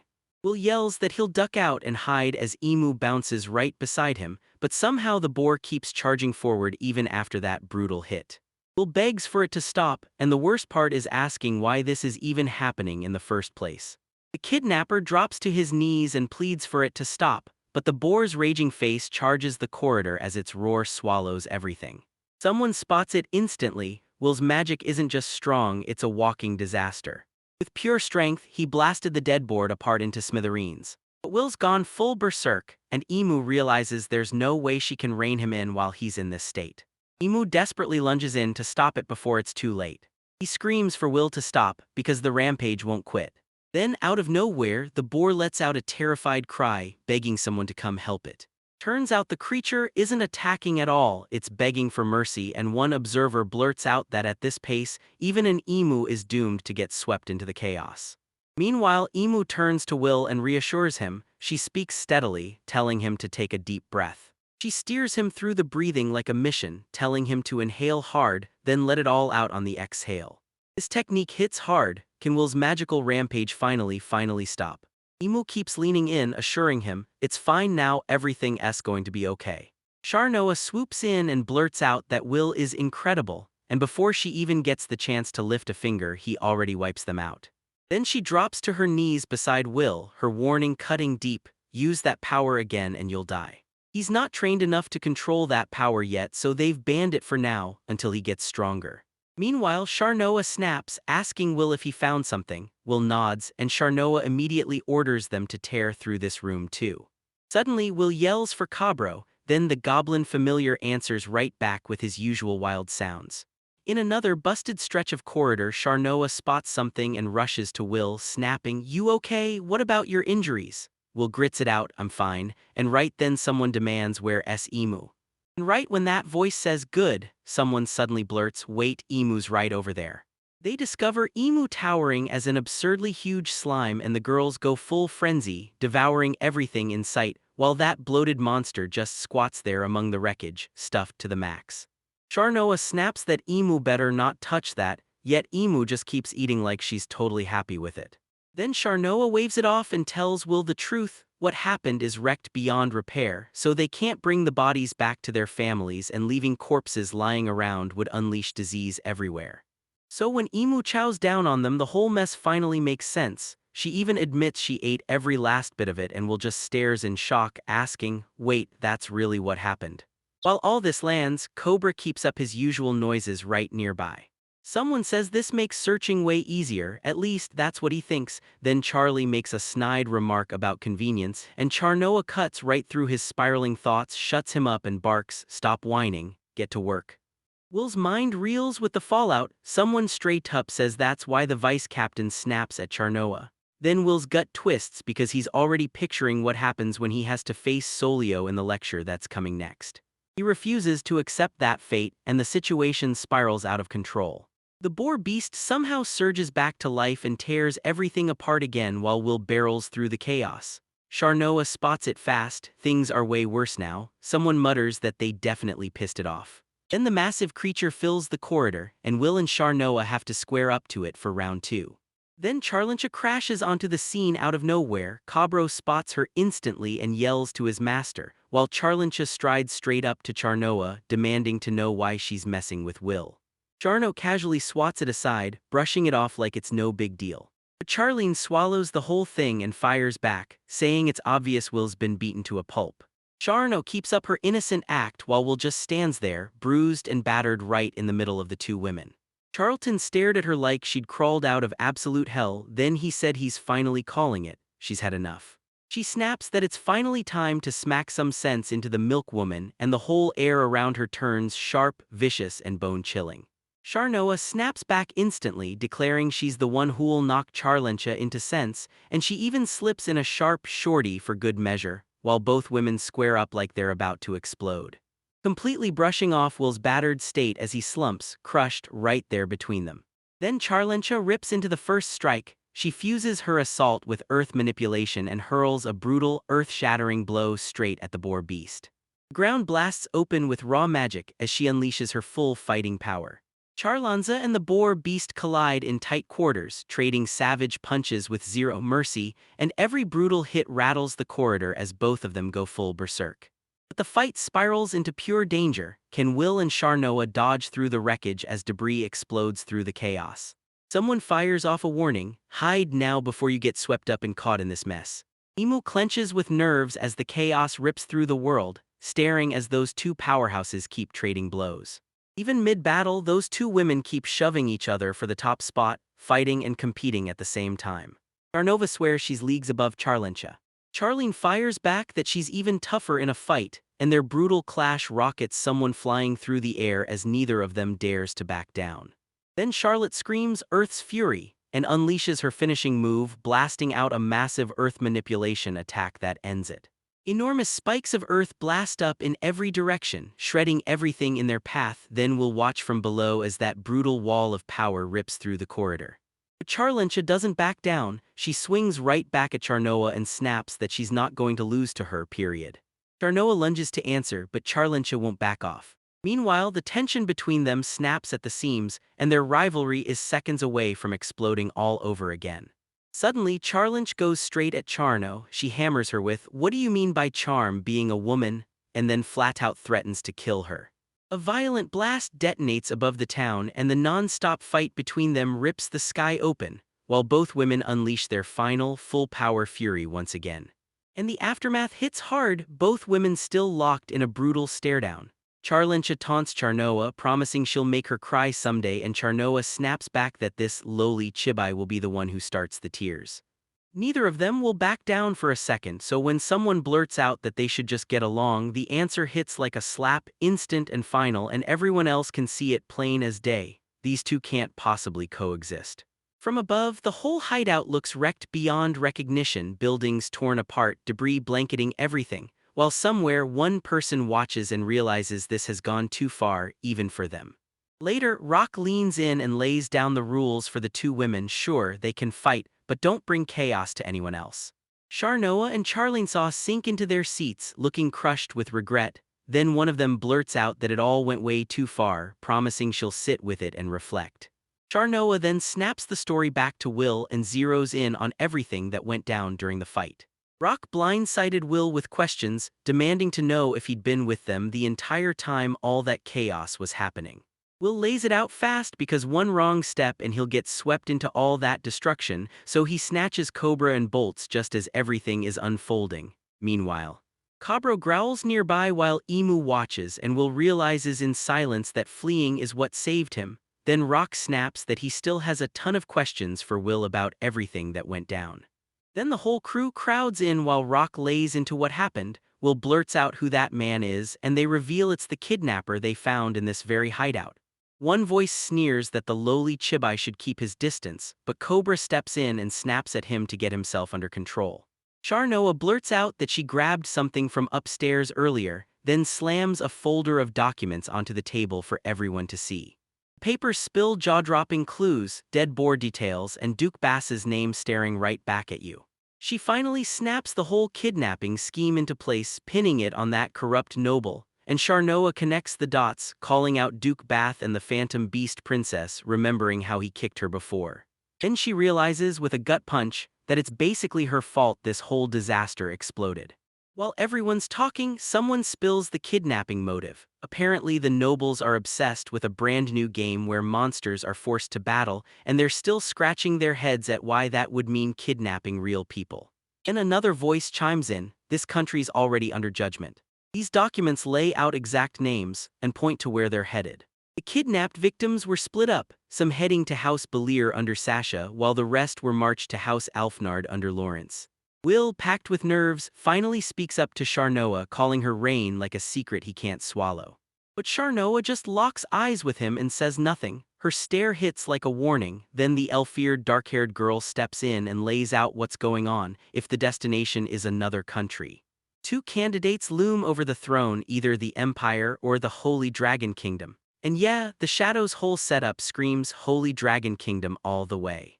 Suddenly, Sharno swings over to Will's side and hisses, "Don't you spill it, now's the moment," warning him he'll regret it the moment it slips out. But he'll grit his teeth, sweat pouring off him, and swear he can't say a word. The dark-haired girl glances back and realizes the one lurking there isn't human at all. It's a demon. Meanwhile, Will, bound up tight and screaming in pure panic, swears he doesn't care if they torture him and insists he can't say a word, but Sharnoa snaps him out of it. He doesn't get to shut down, he has to tell her because this isn't about whether he can talk or not. She trembles, realizing just how heavy her demand is, then he warns her, "If I tell you, they'll kill me." But the secret slips out anyway, the one pulling the strings, the boss behind everything, Kyuka. The second those words rip out of his mouth, Will's face lights up with full-blown shock and pure, gut-punch terror at what he just confessed. Meanwhile, the whole crew towers over the bound kidnapper. Will, Sharnoa, Charlinza, and the dark-haired girl all lock eyes and process it at the same time. Sharnoa finally snaps and realizes they've been played, totally tricked. Charlinza demands answers, what just happened and are the enemies behind it. The dark-haired girl leans in and explains how her magic awakens, only when the right words are spoken. And that pretty much seals it. This has to be the Holy Dragon Kingdom, because she can't imagine the Empire pulling something this shady.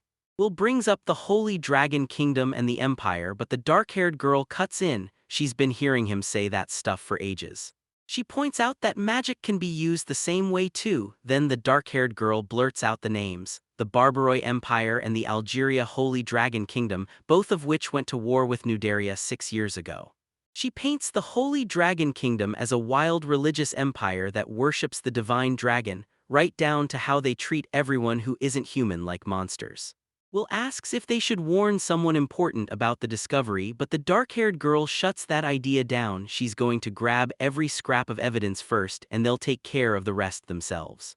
The dark-haired elf girl lays out everything. We can't count on the country now because the Duke is in the middle of this, and that means the knights won't move. Meanwhile, the blonde ponytail girl smirks with total confidence like, "Don't worry, this is something we've got, and the Will Knights aren't needed." She boldly claims the ruthless mercenary beast squad is the strongest, and demands they march right back to base. But back at base, the whole mood flips. Those two girls who were cool and confident just minutes ago now look crushed, smaller, and totally drained. The blonde ponytail girl clamps down on Will by the head as someone screams that this has gotten way too scary and warns everyone not to end up like Will. Down below, the mercenaries start grumbling, wondering if it's time for the vice captain's lecture again.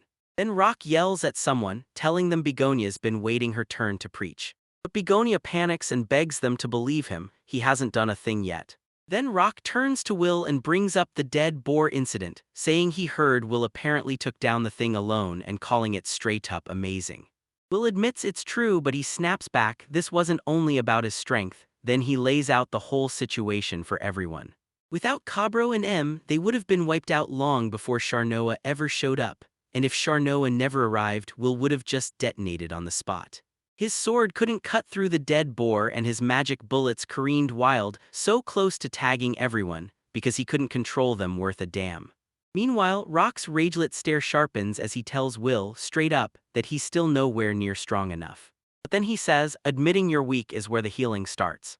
Will admits he's still got tons to work on and Rock keeps drilling it in. Yeah, Will's strength is top tier, but as a person he's got glaring gaps, so Rock tells him to stare at the example right there, and it turns out Charnoa and the blonde ponytail girl are sitting together on the floor. Then Solio strides in, gestures sharply, and declares they've got someone who can cover every one of those weaknesses. Even if someone gets wasted and wrecks a liquor store, there's still someone ready to apologize. When the captain's free will wrecks the schedule, someone steps in to piece everything back together until another mercenary barges in and snaps, Yuya, you've got it wrong. The blonde ponytail girl gives a knowing little smile like she's already seen the end. Will clocks the pattern fast. It's always the vice captain who swoops in and handles everything. Rock tells Will to stop spiraling, reminding him that he's growing up the right way, while Begonia quietly chips in from the background. Rock slams a hand down and declares it's over for now, cutting the lecture short. Meanwhile, Charnoa slumps on the floor, fists clenched in frustration, shouting for her master. Another mercenary barrels up to Will and the captain, and Charnoa fires off a sharp question, where in the world is Charlensa?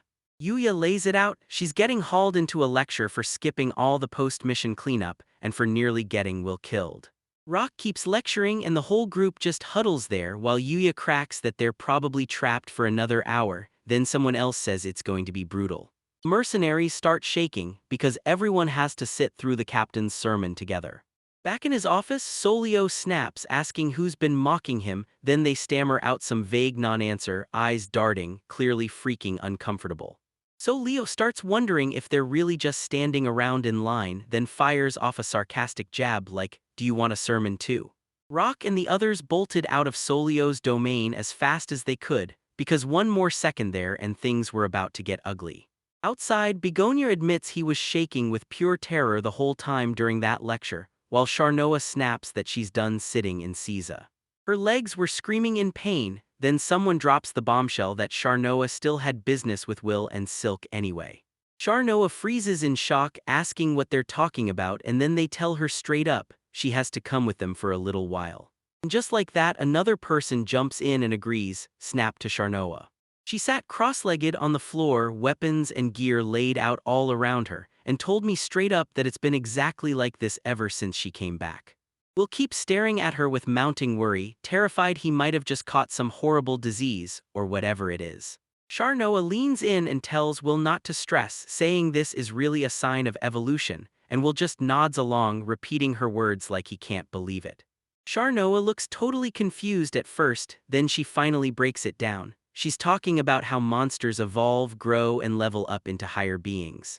She says today's fight was probably the spark, urging Will to back off and leave him and Cobra alone for a while. Will nods and admits he gets it. Meanwhile, Will can't stop thinking about it, him and Cobra getting stronger. As Charnoa keeps watch beside him, Will just stands there, fierce determination blazing in his eyes, telling himself he has to train harder, get stronger, and never, ever afford to lose. Meanwhile, a grim dark-haired guy with a scruffy beard stared him down, eyes blazing in the shadows. He gets slammed with an urgent report, Squad 3's base has been wiped clean. He demanded to know who was behind it, and the reply shot back fast. A fierce beast loomed and the dark-haired man snapped, clenching something in his fist the moment he heard the news. Then this beast-like creature sinks into an elaborate chair, studies the report about a brutal beast getting involved, and lets out a silent, satisfied thought. It's finally moved. But then right out of nowhere someone yells, "Stop, wait," as they spot a young man with spiky dark hair. Rudel throws his name at everyone, Rudel, and brags that he's a thief, a robber, an extortionist who will do anything, claiming he's the slum's evil organization's leader. Rudel tells it like a confession, until that one man showed up. He really was the smooth-talking, charismatic mastermind of evil. Down the long hallway, someone closes in, and the beast creature just sits there in its chair, watching them come. The beast creature just sits there, eyes locked in deep thought, realizing the brutal beast finally struck, and right beside it, the slime hangs nearby while the boss processes the whole mess. The subordinates start to panic, shouting to their boss that those fierce beasts are nothing but a wild, unhinged bunch. And if they've got him in their sights, he needs to back off, right now, no excuses. They swear he knows down to the last detail just how deadly those guys really are. Then the beast thrusts his fist out and fires back, asking if he was truly in the wrong.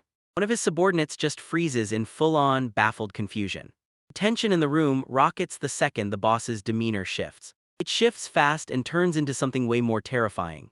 The dark-haired subordinate blurts out an urgent apology right away, panicking hard as he swears that brutal beast is no enemy at all. The slime practically begs the boss he'll take on anything for him, anything at all, just please stop the violence. But the beast creature lays it out for him perfectly, warning that his subordinate is too valuable to chop down just because of one careless slip of the tongue. The beast boss roars that his one true goal has never changed, then he smirks and admits the kidnapping was just a step he had to take. But make no mistake, his real mission is revenge on the savage beast mercenaries. He's out to slaughter every last one and line up their heads. Meanwhile, later at the mansion, someone throws out, "Whoa, this place looks like it went through pure chaos." Will blurts that he got tangled up with Sister Shar, and right after that, the slime makes this tiny little sound. Will asks if M's okay, and he tells her that since everything went down, M and the others have been running on fumes ever since that day. Someone calls it an omen of evolution, and Will snaps back, "Master Saget was one too, so maybe I should back off." He locks eyes with him, then leans in and says, "Take it," offering him something.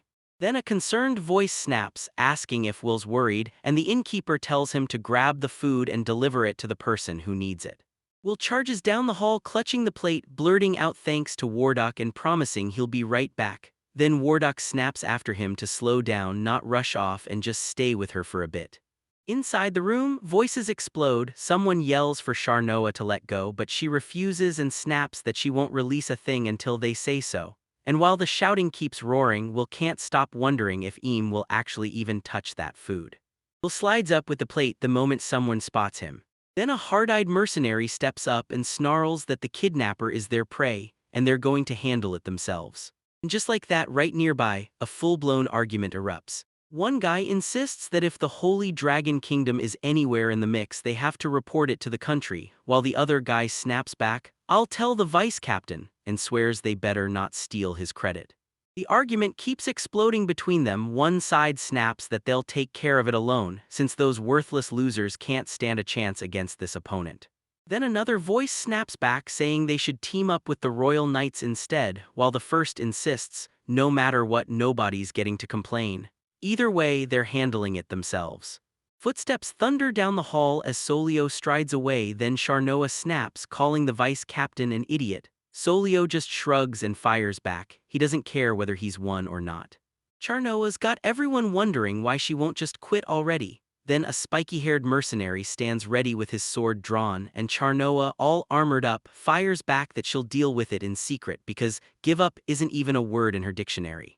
Outside the room, someone snaps that she shouldn't be saying any of this like a nobody. Then Will barges in, huffs that she's an exasperating idiot, and right after that, he admits it's the truth. The Royal Knights are painfully unreliable. He then calls out to his master. Will finally snaps what's really grinding on him isn't the case at all, it's the boss the kidnapper just threw into the mix. Someone nods and says, "Yeah, that's right." But then Charno snaps, "Hold on, if the Holy Dragon Kingdom is yanking the strings behind the curtain, this setup is way too sloppy." Someone snaps, "You let the dead boar slip out and it blew itself apart." Then another voice fires back, "But how did Charnoa even manage to catch the thing in the first place?" He hears that if it comes to this then after all, line and just snaps into his own thoughts, because the truth is there are way too many things gnawing at him about this whole mess. Suddenly, Sharnoa swings into action and announces a stealth operation, then flashes a grin so confident it could light the room. He flashes a grin but then someone leans in and says, "I don't think so." Will points out that Sharnoa just isn't built for the kind of stealthy, quiet moves she'd need. They swear it's real, because somehow they've got the best grip in town for whining people into the vice captain's ear. Will protests then snaps, "Is this seriously the moment to yell that?" At the same time, another voice cuts in, "It might be the Holy Dragon Kingdom, so they've got to move right now." Then Sharnoa struts and brags that the wild beast mercenaries are the real deal. She even dares them to name who wiped out the Holy Dragon Kingdom's invasion force 6 years ago and laughs, saying it was her. But right away, someone points out that 6 years ago Sharnoa still hadn't even joined. Then they shove up a sign flashing the club's current count of 106 members, yet Sharnoa just smirks, flexes anyway, and vows she'll train for the day it all finally comes. Will shoots her a super annoyed stare and she's like, "What's up with that look?" So Sharnoa fires back that her skills are proven either way. Right then, someone snaps, "Will is my disciple, Sharnoa won't get to do whatever she wants." But Sharnoa cuts in, calm and certain, that's not the point, she's already chosen to take Will as her student. Tension skyrockets in seconds, Sharnoa gets hit with the cruel truth, they still haven't hurt her enough. Will just freezes there, stunned and stuck right between them. Then Sharnoa flashes a grin and boasts that she's always ready to take on any challenge, and Will scrambles out with a dramatic escape, screaming that he's going to devour the hymns himself. As he strides down the hallway, he can't help but think, Wardock went out of his way to make this food. He has to hand it over before it turns cold, because the moment those two start getting heated, they forget everything around them. He admits he almost got busted in yet another brawl. Yeah, that was way too close. Meanwhile, Iam shows up in full humanoid form, hat on her head, a tray of bread in her hands. She shouts for Emuko to bring her food, right as Will bursts in calling out to his master, and Iam whips around to face him in her new look. Will blurts out, "I can finally talk to you," but the slime wearing a human face just stares baffled and snaps, "Who are you?" Will shouts his own name, loud and clear, so there's no mistaking who he is. A dark-haired armored figure steps into the shadows, grabs Will's attention, and gives him a heartfelt thanks for bringing the food, so grateful for that simple gesture. He stares at it for a beat, and then it hits, something's not right. Someone points him out and demands, "Wait, is that really Kabuto?" Then it hits him, this has to be Cabro, transformed into some totally new humanoid shape. Meanwhile, Im flexes into a bold pose and shakes that new humanoid body around like she's showing it off for real. Someone looks her over and goes, "Yep, she's still jiggling like slime." And just like that, the whole group stares in shock as Im learns she can copy the exact appearance of anything she eats. Even though she looks just like a human girl, she's still a slime, and the way she transforms is honestly wild to see. Im's slime form and the bread she just gobbled are laid out as the reason behind this insane transformation. Then the dark-haired armored figure stares at the basement corpse, the dead boar's victim, and grimly remarks, while someone else can't stop thinking how even a young child got ripped into this horror. And just like that, the talk spins into how Im's current form is built from what she's eaten. Im chimes in with soft purring and Will admits it's heartbreaking, but he's sure Im will inherit that child's feelings and keep those memories alive, carrying them forward. The armored figure locks onto Im's white hair and blazing red eyes. He blurts out that the looks are dead on like Will's. Someone asks Will if he purposely made him look like himself, and Will pauses, then realizes, yeah, there's a real resemblance they've been talking about. Then Aim blurts out why she loves that color, because it matches her master, and the room immediately goes, "Wait, can you change it too?" And Im blurts out, "Yeah, absolutely, I can do this." Then she flips her hair to black and boom, she's got this totally jaw-dropping new look. She lets out these happy, satisfied sounds about the change, and Will's eyes go wide. He blurts that it's amazing and sprints off to show his master. Right there, the group starts piling in like, wait, both of Will's familiars leveled up. And they look sick. Then someone points out that the new forms fit Will perfectly, even down to the fact that he changed his clothes to match. Then the armored figure storms back to Will and tells him he can't find their master at all. He'd have to figure out what to do next, because he'd want this whole mess to look cool, and he definitely planned to impress his master by showing off every transformation. The armored figure and I'm scan the area, then, out of nowhere, someone slips in through a distant doorway. Solio clutched the papers with shaking hands, face twisted with worry because he just realized he was in way over his head. Then someone clocks Will standing there with his evolved familiars and blurts, "So, are you guys friends?" Will whips around as a voice yells his name because the caller is the vice captain. Solio's eyes go wide in close-up the moment he spots Will, and Will starts his introduction the right way. Cabro towers in his fresh armored humanoid form. Will plants himself in the center like a spotlight and flashes a cheerful pose right beside them, complete with those dramatic effect lines blazing behind. Will says it's Cabro and fires back she's in on it too. Cabro gives a little yeah sound, and then it hits Will at last. The clues weren't fading, and Cabro were behind everything the whole time, and now their transformed faces finally make sense. One of them blurts that the transformation didn't land the way they hoped, then admits they're already planning to hit a way cooler pose next time they show it to their master. He spots something's off and snaps, asking the vice captain why he's staring at the world like he's gone ghost pale. Solio says he's been digging into the kingdom's knights and the kidnappers, then mutters a curse under his breath, snaps, "Damn idiots," and immediately apologizes for losing his temper. Someone says it's also seriously rude to call people idiots, but Solio steamrolls right past that, furious that those idiots shut down the investigation and didn't even handle it the right way. He spills the truth: the kingdom's top brass has declared that the mercenary corps must stay out of this. The group nods, yep, it matches what Charnoa warned them about, and then it clicks. Only their mercenary corps is stepping in now. Solio lays it all out. This pressure isn't coming from nowhere, it's being driven by a whole pack of troublesome key figures, and Duke Boss is leading the charge. He clenches those papers in pure frustration, seething at how the whole country rotted after cowards who only chased their own gains survived, and every capable soul died in that war 6 years ago. Solio's voice spikes as he calls out the brutal irony: mercenaries are supposed to shield the people, yet the ones in charge act like this, and they can't even protect the very people they're sworn to guard. Stuck in this weird question, like, is he really putting the cart before the horse? Someone jumps in and says, that's exactly the backwards logic we're talking about, and the whole group immediately piles on, shouting their agreement. Then Will cuts in with his own take, admitting he's just a kid who doesn't fully grasp all the complicated stuff, but insists that's exactly how a mercenary band should run. If there's a mercenary crew out there to shield the people, then they don't get to stand down, no matter the rules, no matter the orders. Solio's resolve hardens behind those glasses as he vows to rip open every single one of their crimes, and make the whole world see the truth.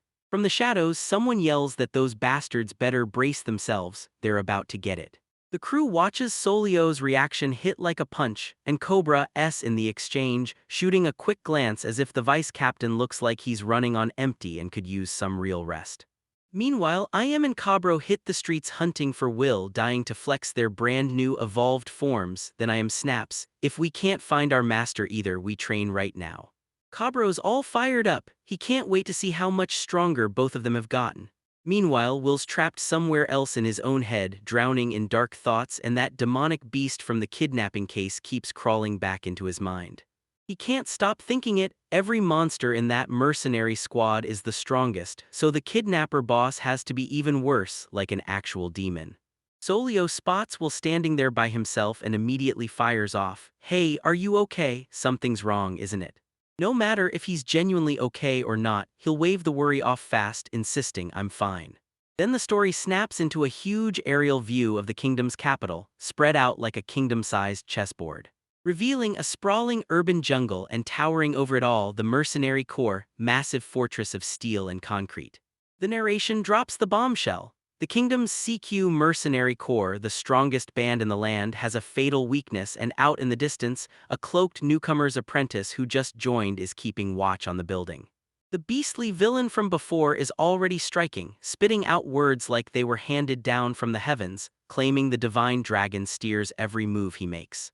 He bursts out that he's been starving for the perfect moment, and now it's finally here, while his dragon-like familiar snaps with pure, vibrating anticipation. And just like that, the villain drops the truth: this is all for Lutina, and vows to wipe out those rampaging beast mercenaries. Back at the mercenary base, Rock slams his fist down and declares they're going to hunt the kidnappers down themselves. Solio's eyes blaze behind those glasses as he levels a cold promise. They're going down utterly. Will seizes the moment, shouting that he'll handle it and they should leave it to him, while Rock realizes this is exactly the job they handed the vice captain. Then someone blurts out, "Where's the rest of the squad?" Rock explains that Silk's on a sweets tour around town, and he's sure Begonia's already at the casino. The whole group packed into the dining hall trading plans like it was nothing until someone snapped that they're way too carefree for a time like this. Then Rock cut in, grilling everyone. They finally decide what they're doing about the kidnapping case, laying out the political mess, because the list of slave buyers didn't just have random folks, it even named big shots like Duke Boss and other power players in the nation. The knights refused to budge and the higher-ups didn't stop there, they shoved the mercenary corps back and made them retreat. Solio's face hardens behind his glasses as he confirms what everyone's been whispering. This isn't a small thing at all, because the kingdom's upper ranks are almost certainly pulling the strings in the shadows. IM bursts in with his usual hype, claiming it's that easy, just go straight for Duke Bass and force him to cough up the truth.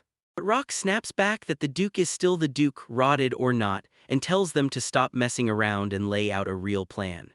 But Rock warns that even if they manage to crush the kidnappers, he's not trying to spark a political disaster later. Meanwhile, Solio's eyes burn behind his glasses and he tells the whole group, "Hand the planning to me." He vows he'll bring them to ruin and swears he's got the perfect plan ready to go. Then the scene snaps into focus. Three massive key players standing side by side, the bearded man from earlier, the beast creature boss, and Rock. Elsewhere we're gonna shout for M and Cobra as he barrels down a stone staircase inside the mercenary base. Out of nowhere, someone yells his name and asks, "Is the laundry going all right?" Will shrugs it off and answers like it's no big deal. Down at the bottom of the stairs, IM and Cabro are grinding laundry like pros, weaving clotheslines everywhere around them as they get to work. The second she spots him coming, she practically yells his name to her master, points at the work like it's moving on schedule, grins and says everything's going exactly as he planned, then immediately checks in on how the others are holding up with their tasks. "I'm hearing from everyone they're fired up and the captain's moving too, so you've got nothing to worry about." Will nodded hard, fully satisfied with the answer. Then someone drops the news that Wardok's tied up too, and the whole crew immediately locks in, working hard to make sure everyone's share gets covered, and the entire group's buzzing with energy to pitch in. The story cuts to a torchlit stone corridor and a voice demands answers. Why aren't there any monsters or slaves lined up for a while? The beast of the shadows looms in a dim corridor before Duke Bass, cutting him off as it lays out its story, saying that the Duke may already know this, his team just drew the mercenary corps' fierce attention and I can see him confirm it. He followed the Duke's instructions to the letter. Duke Bass nods like he gets it and the beast keeps talking, saying he warned the mercenaries all night long just like he was told. Then the beast creature villain snarls, calling those arrogant commoners trash that should die, and he even asks like it's the best idea in the world, right?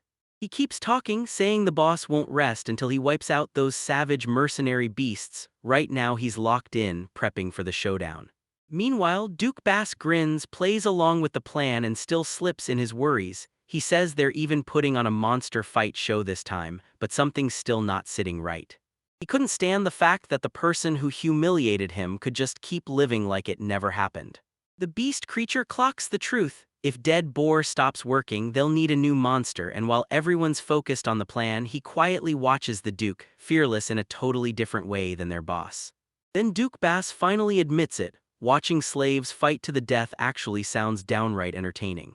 The beast creature villain leans in and claims they can grab two slaves meant for the Holy Dragon Kingdom. Then he asks like, would that work? Duke Bass nods and orders him to set it up just like that. As the Duke storms away down the corridor, the beast creature villain's smile dies and darkness takes over his face. A comment lands, so spirited, and the villain just snaps inside, rage spiraling as he curses that old bastard who won't shut up, only cares about himself and keeps dragging his feet, hoping he'll finally hurry up and drop dead already. The beast creature boss towers over Will in that elaborate armor, smirking like a nightmare as he looks down at the kid. Then the standoff snaps into instant, brutal tension. Idiot Rudel panics and blurts to the boss that it was way too close, because if the Duke caught even a whisper they'd have been beheaded right there on the spot. The beast creature admits it loud and clear, Even a lousy trash like the Duke still has power, and he stays a crucial piece in their kidnapping operation. Rudel nods like I get it, and then the beast creature chimes in with its next words. And just as they stand there in that fancy, ornate corridor, there's one more thing they can't ignore. Will nervously swallows his nerves, tells the boss it's nothing, and insists, I'm fine really. Then the beast creature snaps, telling him he's not hiding a single thing.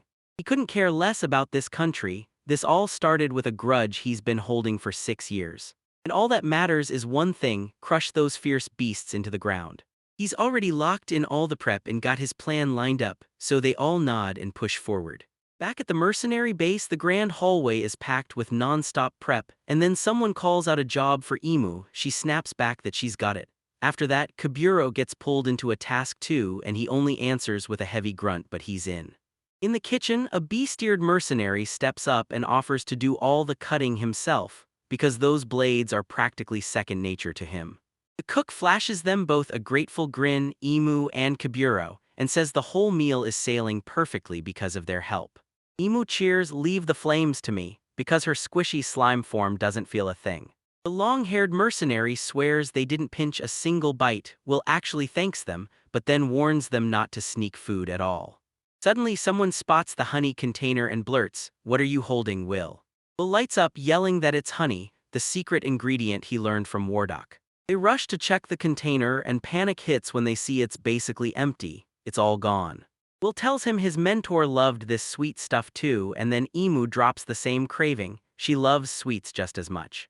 Someone yells that the night is closing in and going out could be deadly, but Will grins and insists it's right there. Then he bolts outside to grab more and comes right back.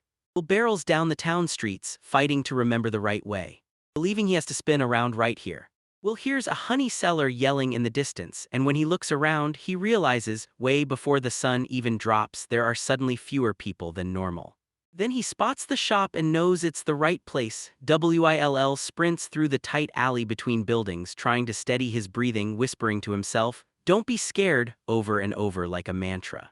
If he can push through this spot, he'll burst onto the main street.